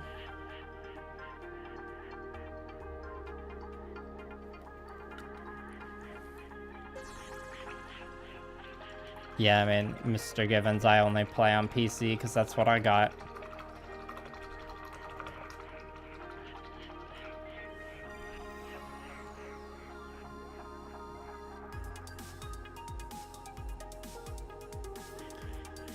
Model Gunpla tabletop gaming rules. Well, I mean, did you see my latest video, Bots to Beasts?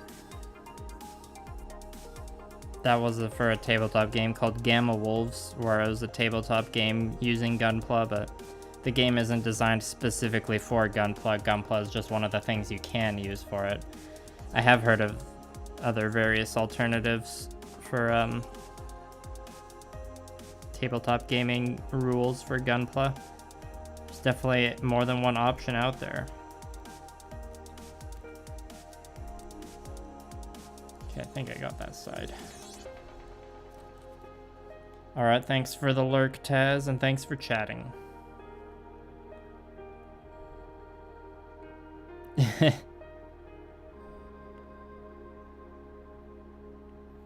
Yeah, DC, that's always an issue with any game.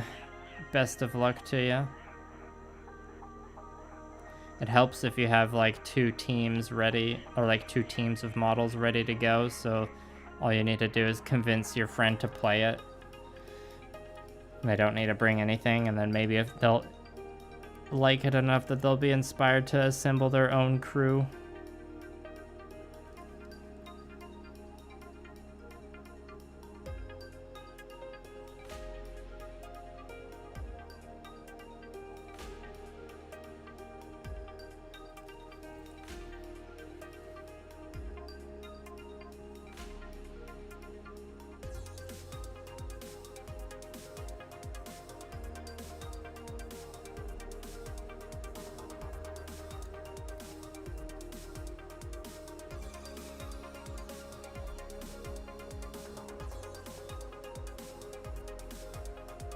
Were you referring to a specific game, Bots to Beasts?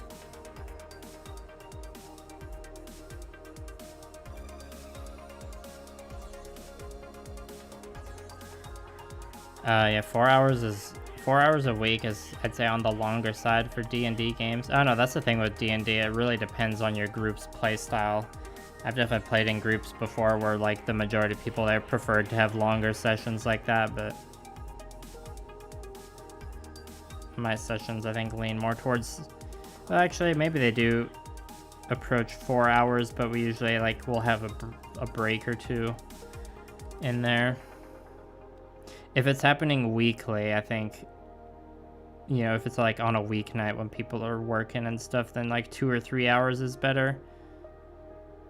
The last like big D&D game I played in, I was DMing, and it's like 4 hour sessions, but we were playing monthly, so it made a bit more sense.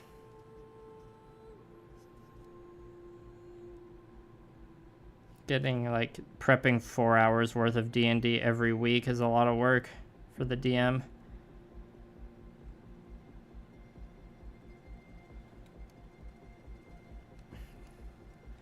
But you know, it's up to the DM how they want to run their game at the end of the day.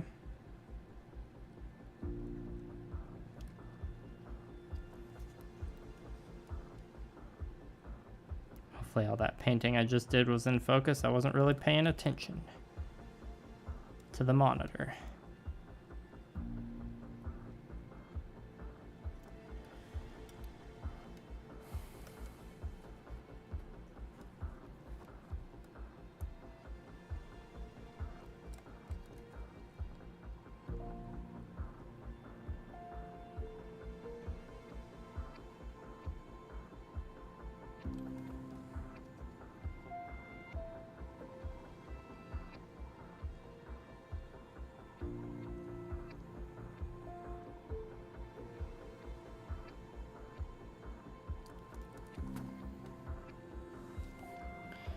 No, what's the original mecha contest?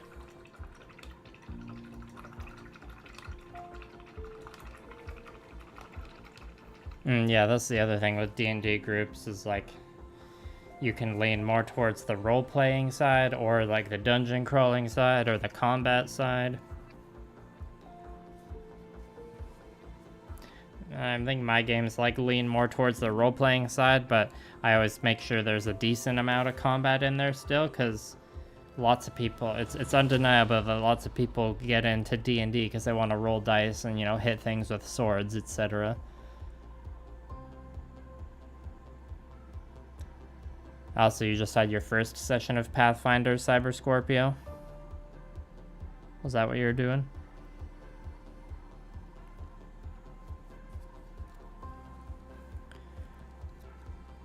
I think I'll do the head before I move on to the backpack.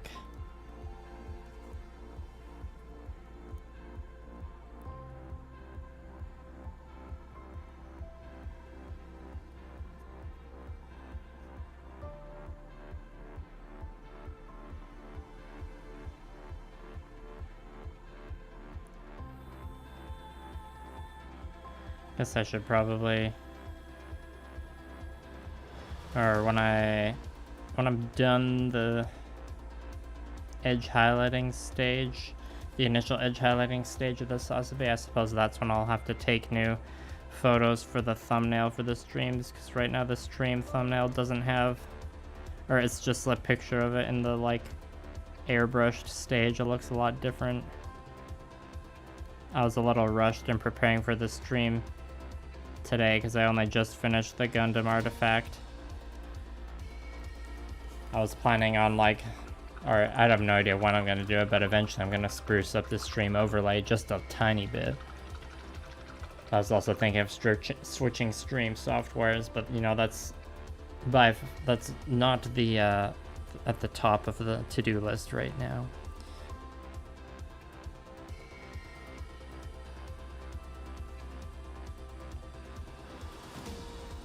Oh, scratch build, oh my god.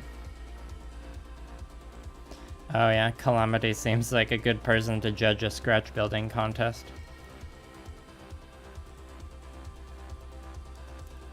Thanks, DC. I'm a fan of purple, what can I say?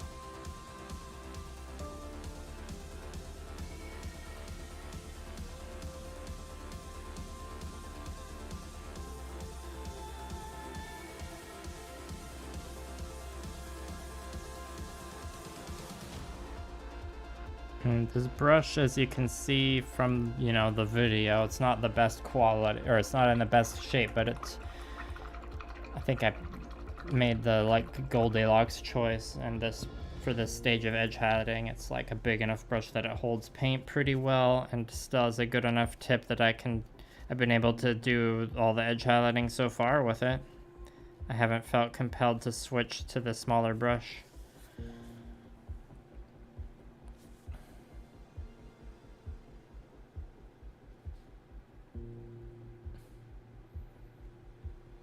Play by post game. Oh, is that like posting messages to play? I guess that would be a very slow way to play D&D. But then again, you don't have to play in real time and meet up, so there's advantages there. Yeah, that sounds like a good D&D story, Cyber Scorpio. 7.5 out of 10 for the Real Great God Gundam. Thank you for the review.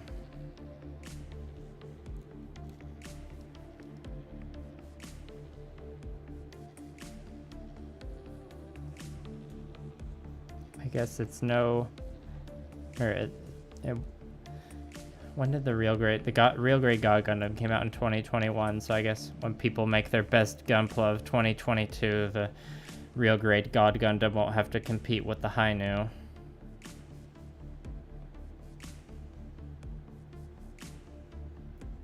Because that one was on everyone's list, it seemed. Which makes sense, it was a very good kit.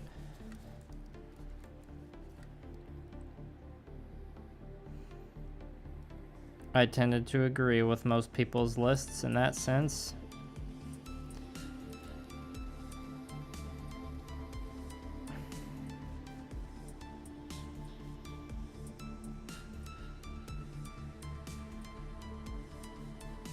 Ooh, that line was a little uneven.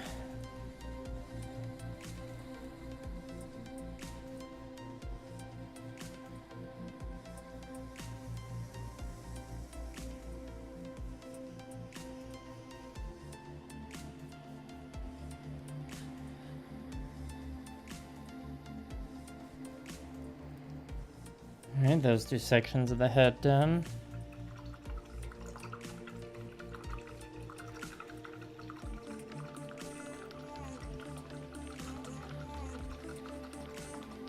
What was the name of that game you're talking about, Bots to Beasts?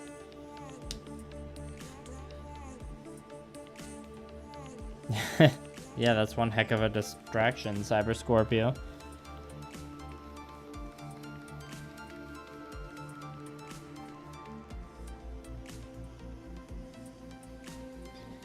I mean, with the era of tabletop gaming we're in now, Bots to Beasts, there's we're spoiled with choice for different games you can play. I'm sure there's one out there that'll be fun for you. Everyone's got their preferences. Some people like BattleTech because it's like old school and got those like spreadsheets and damage grids and it's really crunchy, but some people don't like it for that same reason.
Seems like a lot of builders online right now are like the hype kit everyone's talking about now is some new Optimus Prime thing that came out.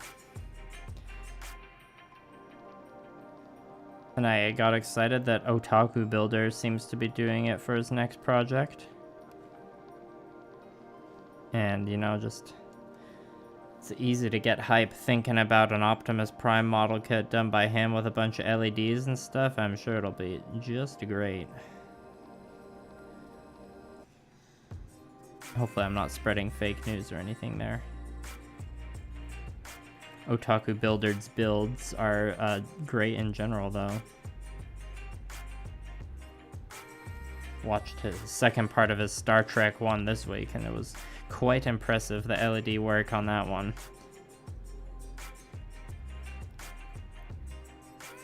Just quite an impressive project in general.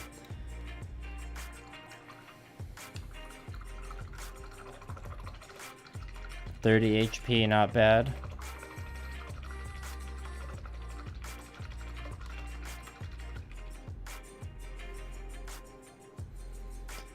Hello, TJV. When I'm painting acrylics, or when I'm painting with non-metallic acrylic paints, I prefer to work with sable. And then if I'm using like washes or metallics or just anything harsher, I'll use synthetics. So basically I use sable for as much as I can until it's like I'm using something that might damage a sable brush, and then I'll switch to synthetics. Yeah, and I think I've seen pictures of those Bots to Beasts. Oh yeah, the Ninja Turtles kit. I've seen pictures of that too. That looks cool.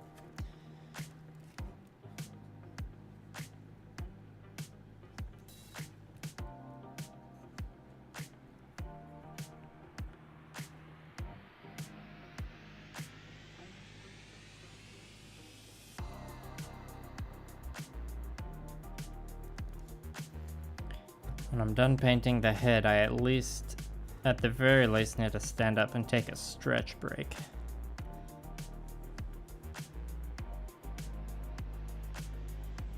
I don't think I'll break 3 hours on the stream tonight, but I'll definitely break 2.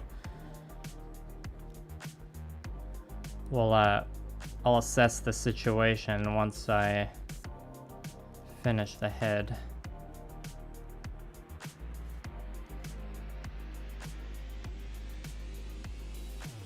Yeah, there's this like circle design here that I'm not sure how I want to work with that. I think I will. I like edge highlighted the circles on other parts of the kit, so I should be consistent.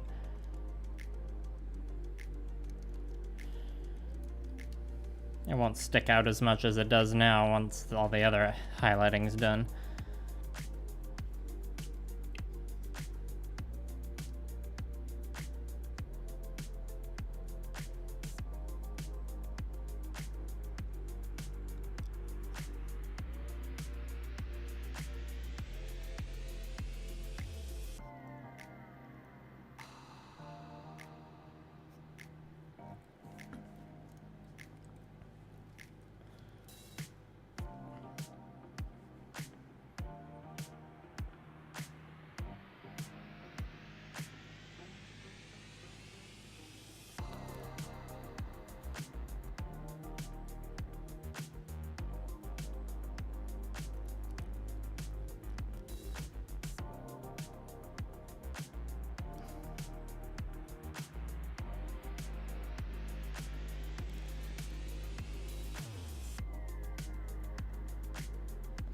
Can't forget the circle design on this side.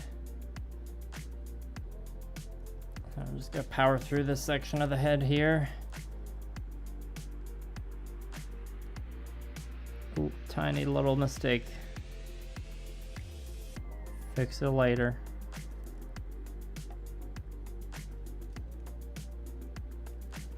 Okay.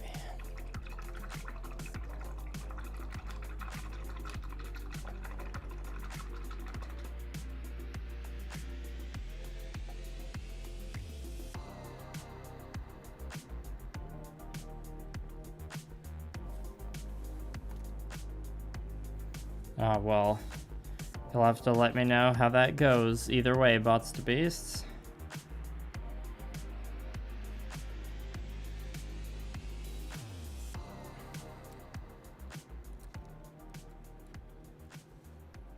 An Aztec art vibe, yeah. Definitely looks like that one. It's just the stark lines like this. Yeah, part of that's thanks to just the way the lines of the Sazabi are. Yeah, let me grab the old spoon I have actually that shows off the full color scheme.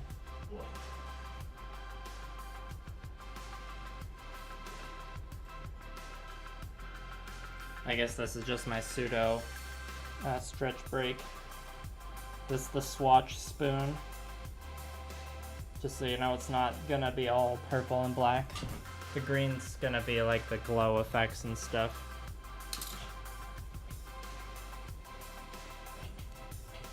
Glad you're enjoying. Whoops, I bumped the camera with my head there.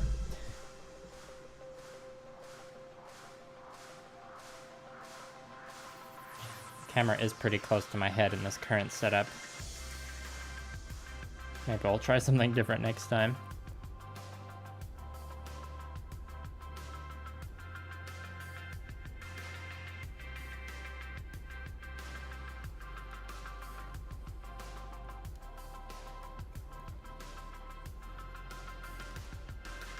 Alright, so now I gotta do just the top part of the head.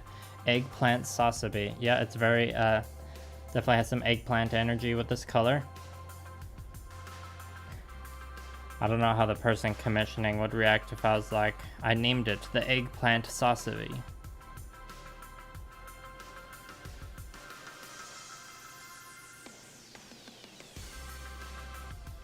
They probably just think that's funny though. Then I would say, it's your commission, you name it whatever you want.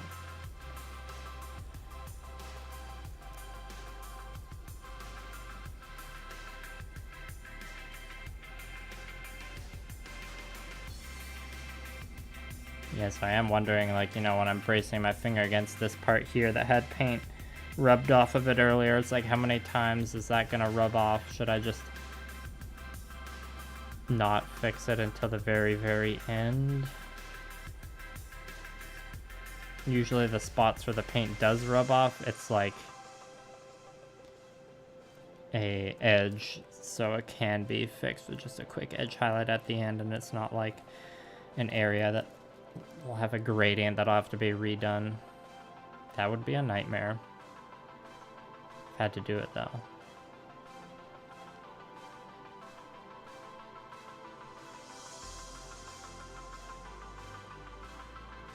A big chunk of any painting process is just going back and fixing mistakes.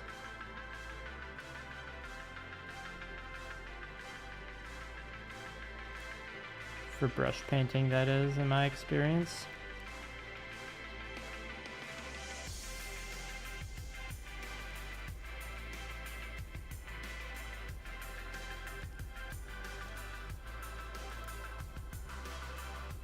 This spot's a little tricky.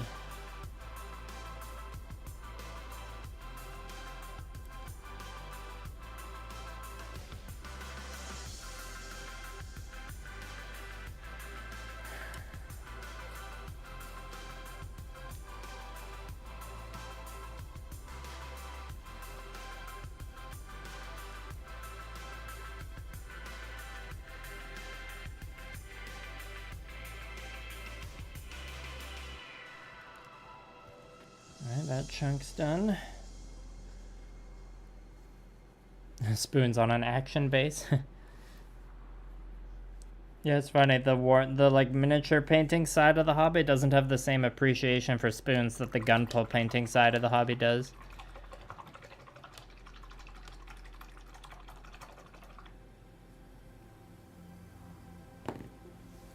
Yeah, I get that, Kalinas, but I at least need to get the edge highlighting blocked in so that everything can have a unified edge highlight for the whip photos.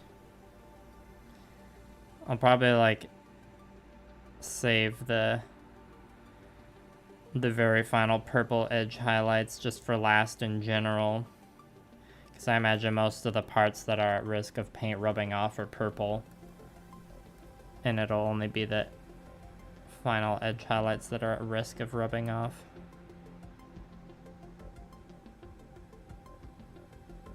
So now that I've explained it that way, I've realized it shouldn't be as big of an issue as I initially thought. If I just plan out the steps logically that way.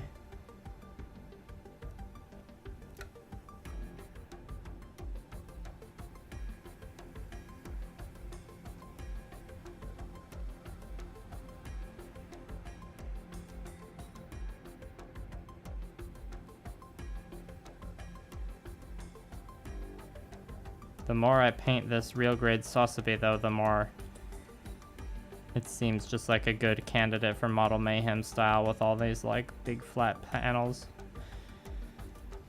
I guess that's probably why Sanosuke painted her real grade Sazabi as well. That was one of like the first projects of hers I saw.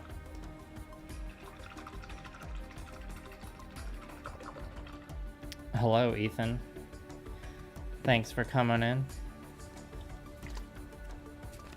At the very least, I'm gonna use up the remaining paint on my palette.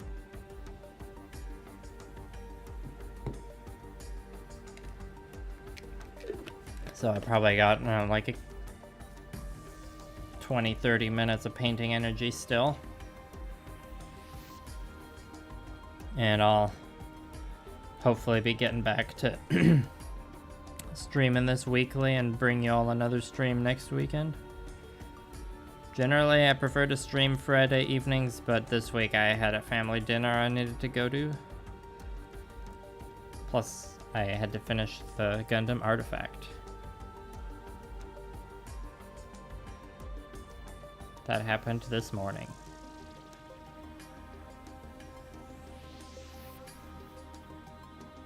If I'm a real machine, I'll bring you a live stream and a video, the Gundam artifact video next week, but don't get your hopes up.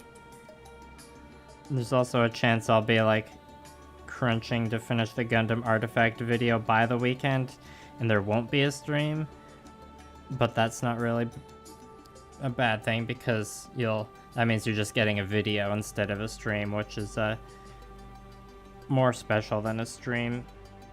It's like, in my head, that's more exciting than a stream.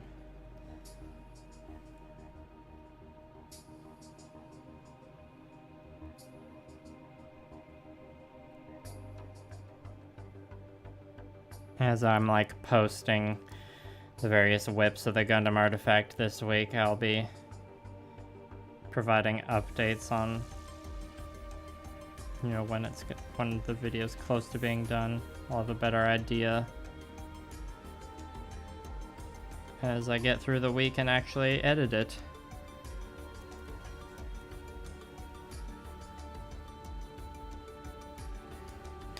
There, now he's got a fancy edge highlighted hat.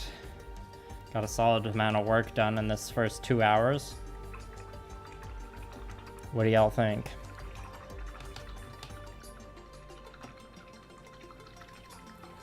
Oh, Axel, painting the Verka of this with Model Mayhem style would take so long. That would be too much, almost. Those panels are so big. That would be... Yeah, I don't...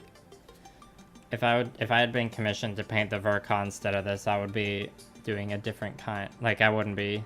I don't know what I'd do. That is a very chunky one, though.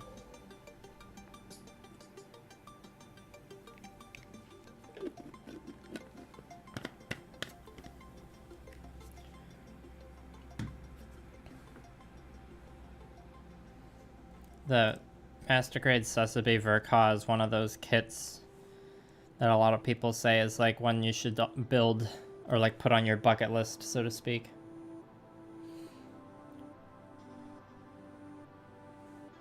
I think my main strong reaction to painting that in Model Mayhem style is just like the panels are so large and there's so much surface area that would like really be stretching my painting stamina.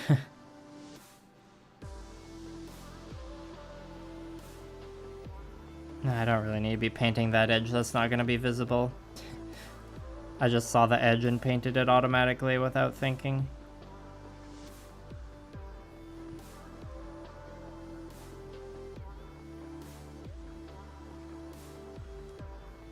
If I really wanted to drive myself crazy, I could, you know, do some sort of repeating freehand pattern across large armor panels like on the Sazabi Verka.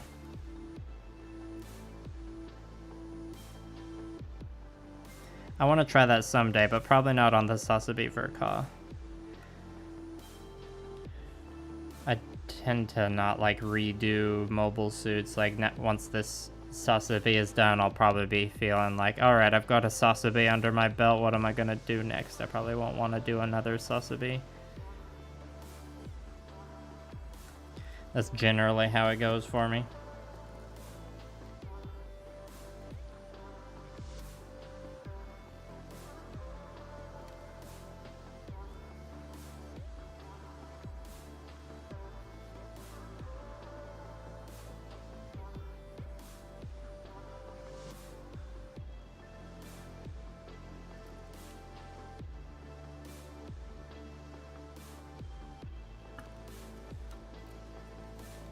Alright, that side's done.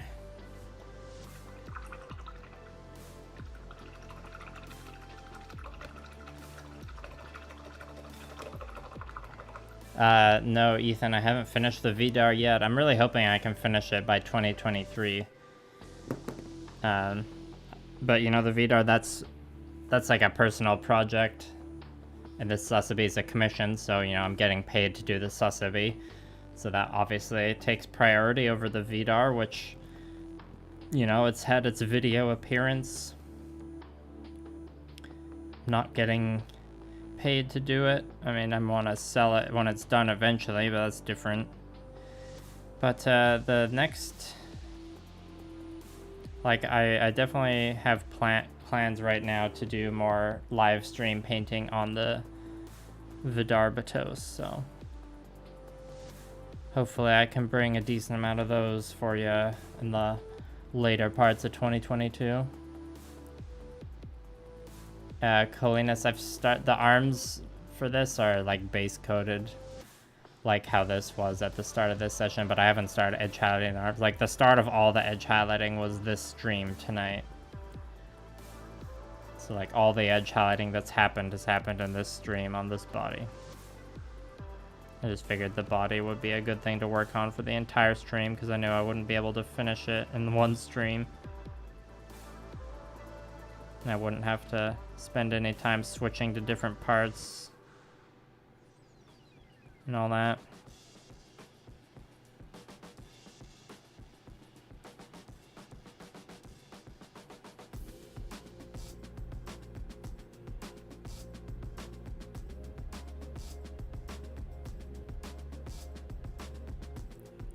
Yeah, finishing the Vidarbatos project, that's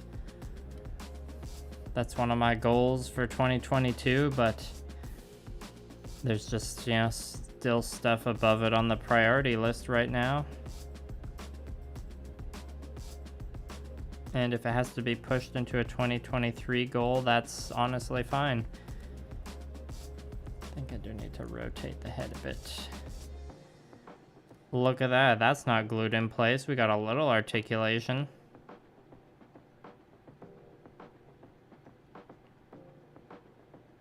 Being able to turn just the head is pretty useful, especially for taking photos. Sometimes it makes a big difference to like be able to turn the Gundam's head so it's looking at the camera. Yeah, the Unicorn Banshee or Phoenix. Definitely lots of edge highlighting I could do with that one. That would be a tedious one. Because that one's like lots of little panels.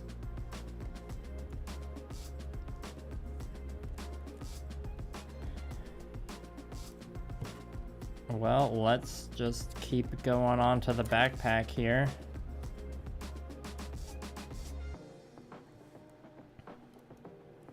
Or actually, I kind of want to switch. Let's do the thighs. I think that's a bit more appropriate for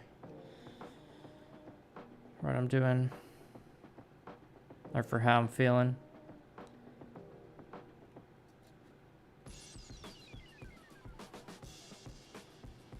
Oh, do I have build plans for Orktober, November, or Daka December? No, I don't. I'm not much of an orc person. I appreciate the orcs, I just don't like have any orc minis. And I also like have a hard time with planning seasonal projects like that because I usually like I'm bad with like planning it out in advance, you know?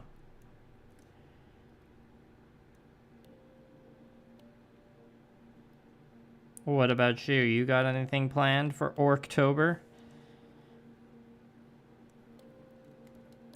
Yeah, the cakes.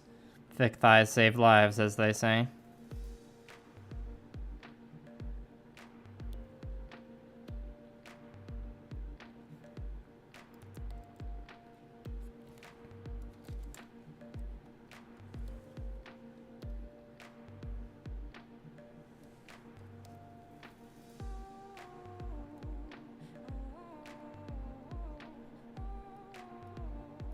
And you know, both the Nightingale and the Sazabi have a decent amount of junk in the trunk.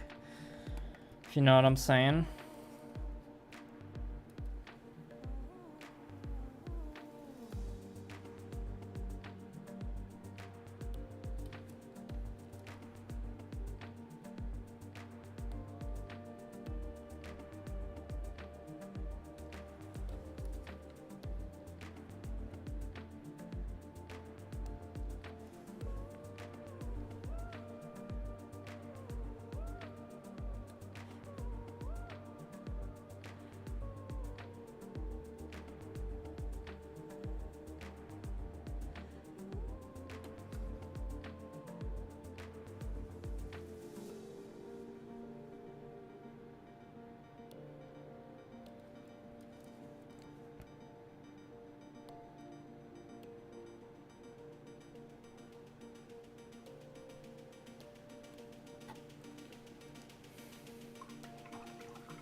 The Big Mech, fire up the Big Mech workshop. Sounds fun.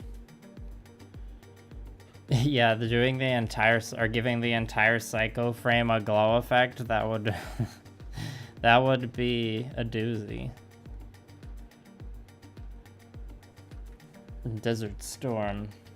Sounds cool. White over the red with the sleeve ornamentation being like a dark blue instead of the black. Right, white, red, and dark blue sounds good.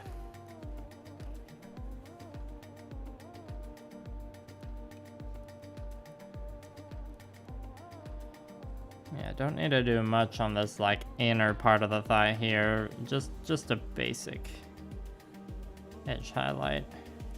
Or we don't need to get like the edges that are way up there in the recesses. Sorry, you can't really see what's going on right now. It's pretty tricky to show on camera. I'm just gonna get it over with.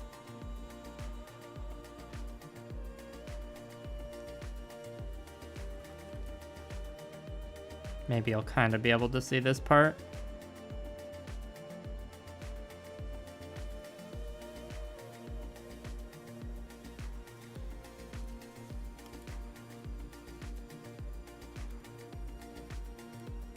And just up a little bit. Yeah, you can kind of see.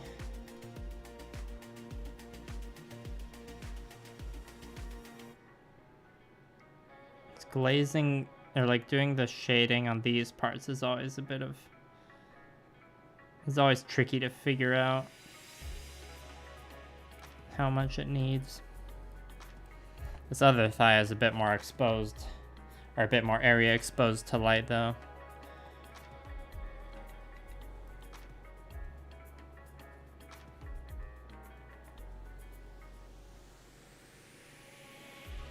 Hopefully you can see it a bit better.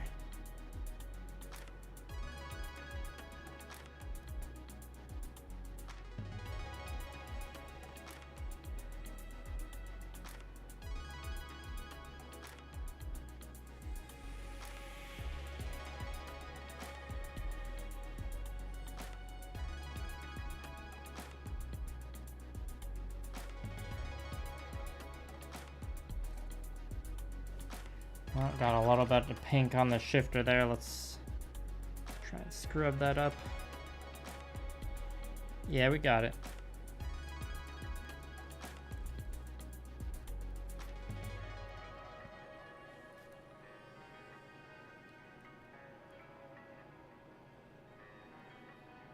My life has nothing but improved since using shifter paints for inner frames, I tell you.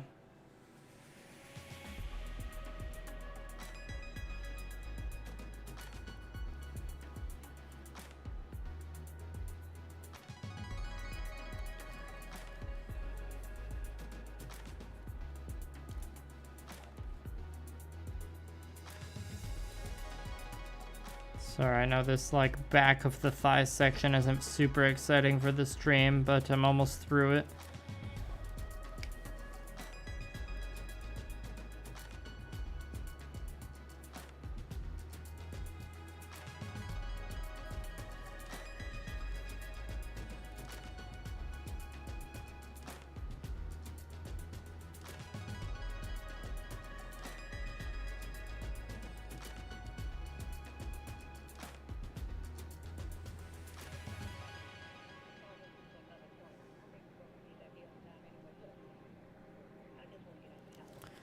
Alright, this thigh's almost done.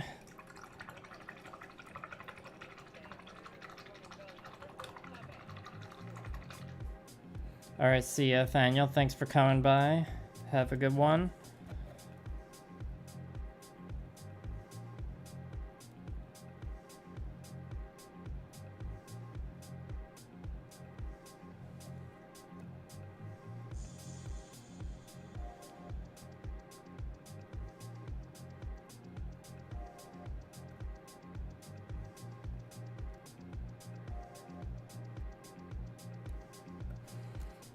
I think we can call that thigh done for now.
Line's getting a little thick there.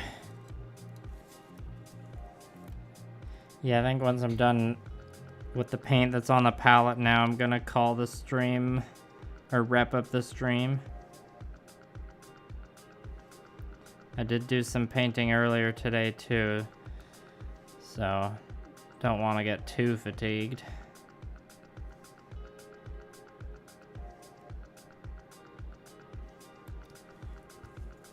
Or the paint and juices are running low already, I should say.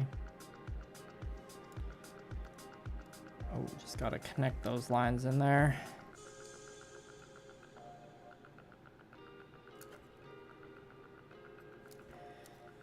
Yeah, highlighting again, doing the shading on these thighs, my mind is already going like, how am I gonna do this? It's gonna be tricky. Or tricky to figure out the right balance, so to speak. It always is with them thighs.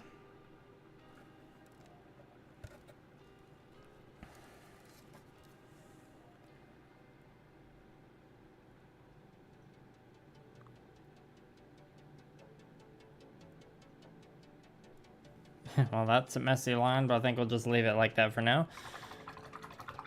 What did I do for the thumbnail for the stream? The big claw. Yeah, I can just grab the piece and show you. I mean, the thumbnail, I did some Photoshop stuff to just make the silhouette pop out a bit more, but that didn't change the way the model is.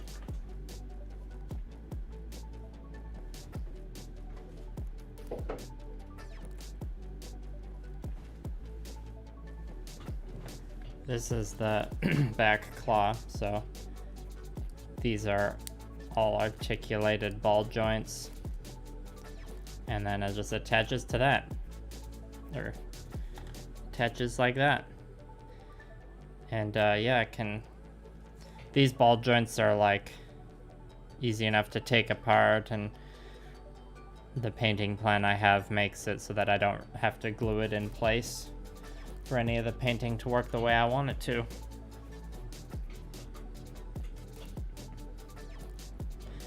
Alright, well, to use up the rest of the paint on this palette, I'll just work on this side panel, I think.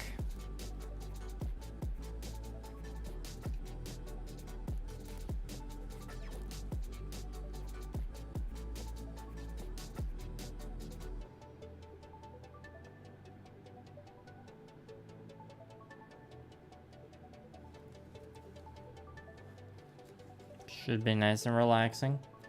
Or I guess I could work on the knees, because that's like continuing to go on to the next area. Let's do that. That might be more appropriate.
Yeah, this knee, I mean, other than that overly thick line I just did, this knee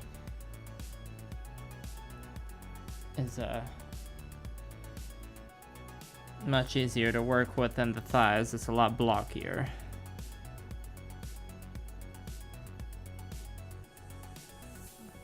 No, this paint is not thin enough. That's my problem.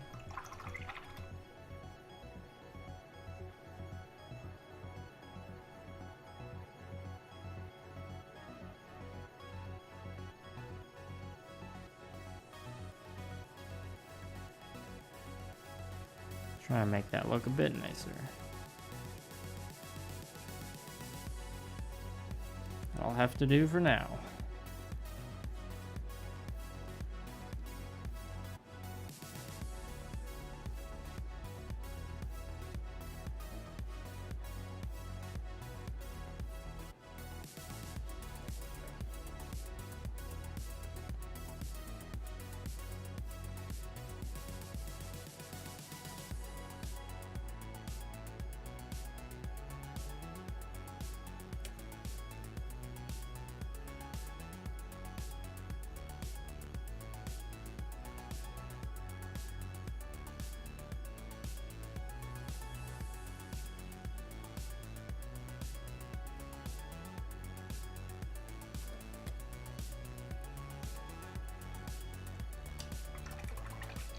Oh yeah, yeah.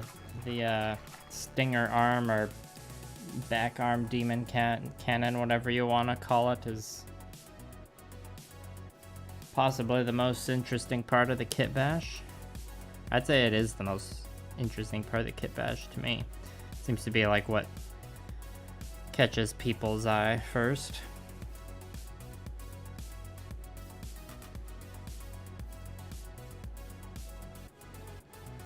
I'd say it's a worthy replacement of the iconic fin funnel system. Or no, fin funnels is what the new Gundam has. They're just called funnels with the Sazabi, I believe.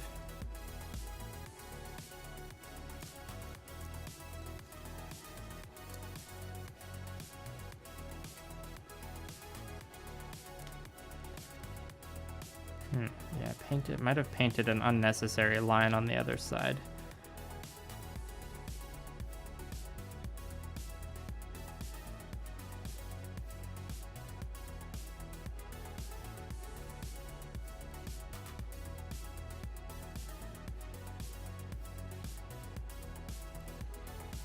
Alright, let's do the other knee then.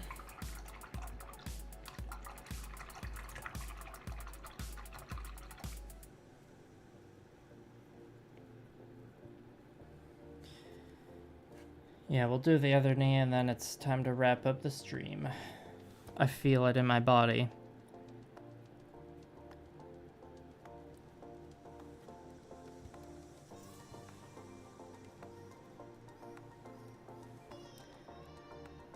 And we're gonna test the limits on how long this Army Painter wet palette paper can last. See if it lasts for the... Or see if it can last for the entire Sazabi project. I had to... This is obviously not the same sheet I used for the base coating stage. That one got a tear in it and I had to toss it out. But it probably works out anyways because I had to... It's been a while since I painted it. So even if that paper was still usable, it probably wouldn't be in the best condition.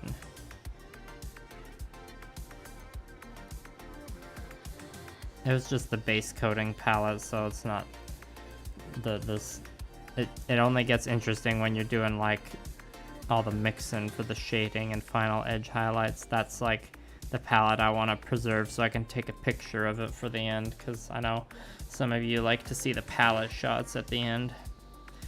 I enjoy the palette shots personally.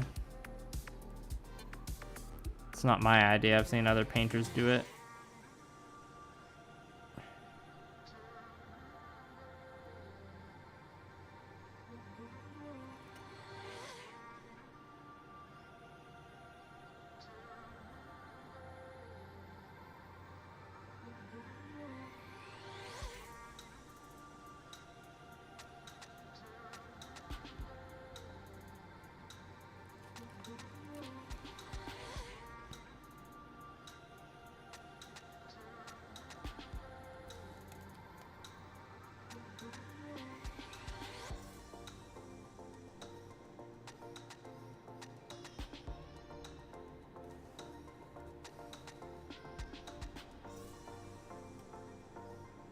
Yeah, I am drawn to the giant mace of the Barbatos, that's for sure.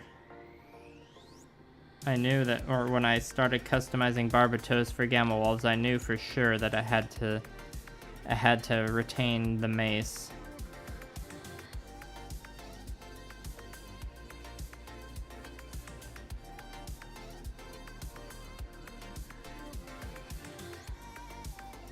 I think we can call that knee done. Let's just see how much... there's still enough paint on the palette. I should use it up. We're only just hitting 2.5 hours, so... I can still wrap this up before we get to 3.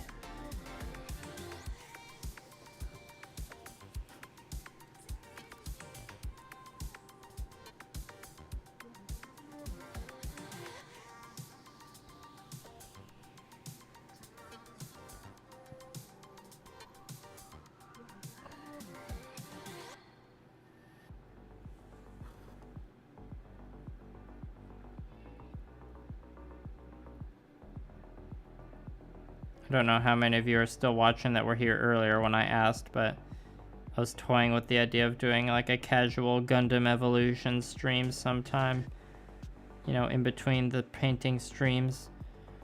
I just need to get good at it first, but I was asking if anyone was interested in seeing that at all. This isn't a video gaming channel after all, but there sure are some Gundams on it.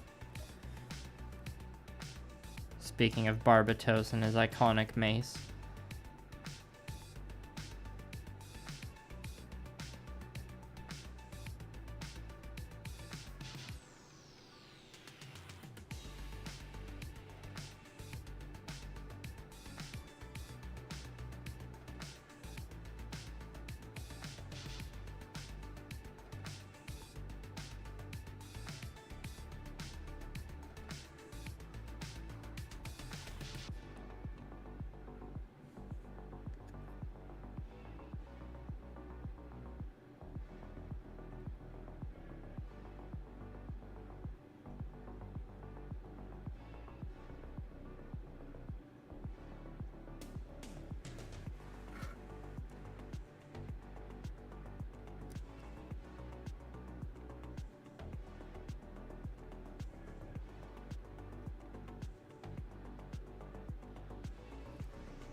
If I squat up, hell yes.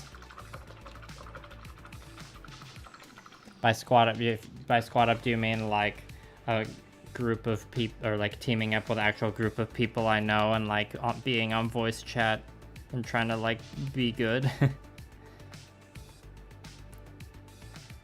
Sure, I'll play some games with Plamo Therapist eventually, but we'll have to see if he would do the stream or not. I would want to play with him off stream a bit first, you know, just because we're friends. Yeah, just enough left on the palette to finish up this here. First YouTube live stream ever. Yeah, no problem, DC. Thanks for coming. When I first tried live streaming, I gave Twitch a shot, and then I ended up just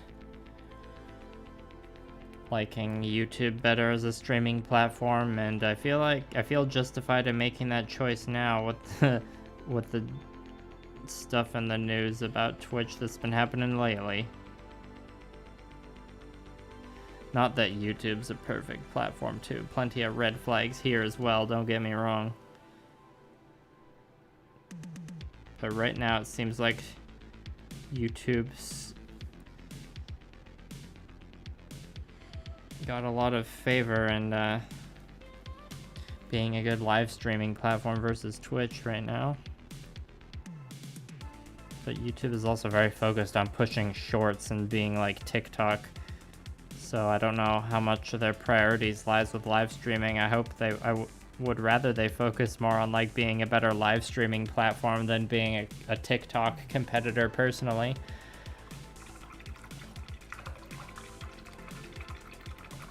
Yeah, I know that pain, Kalinas. Leroy Jenkins it. Yeah, that was like all my first games. I was like one of the memes of just like playing Barbatos and just charging in and dying immediately. Talk about Leroy Jenkins and... Yeah, I mean, I haven't decided for myself yet if I'm gonna, like, stream any Gundam Evolution. Or whether I just want to keep that as, like, an off-stream personal thing. But, you know, I've brought it up now, so I should probably try it at least once.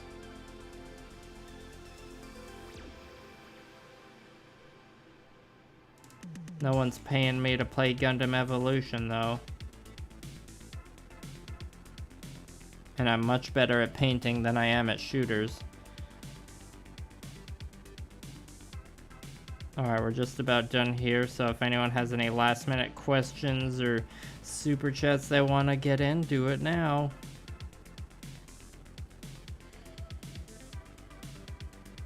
Just subtly asking for money. That was just an absolute joy to edge highlight there, let me tell you. Yeah, next live stream will probably be, or it should be next Friday or Saturday, unless the video, the Gundam Artifact video gives me, or like takes longer than anticipated, then you'll probably just get a video and no live stream.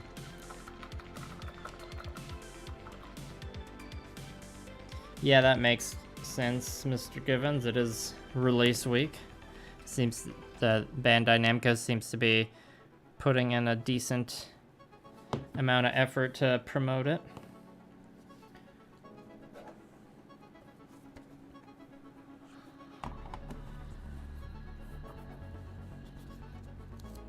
Well, thanks again for coming, everyone. It was nice to get back to streaming the Sazabi.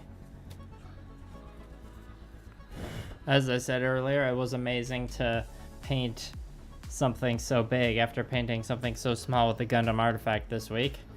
And yeah, hopefully, you know, painting the Gundam Artifact didn't take as long as my projects usually do because it's so small, so hopefully that means I can get the video out relatively fast as well. And where you'll see the actual unboxing and setup for the sponsorship of this Frontier Wargaming stuff. Yeah, you should definitely try it. See if you like it. It's free. You won't really lose much other than maybe an hour or two of your time. Yeah, the whole game kind of came out of nowhere. Anyways, we'll have to talk more about Gundam Evolution next time.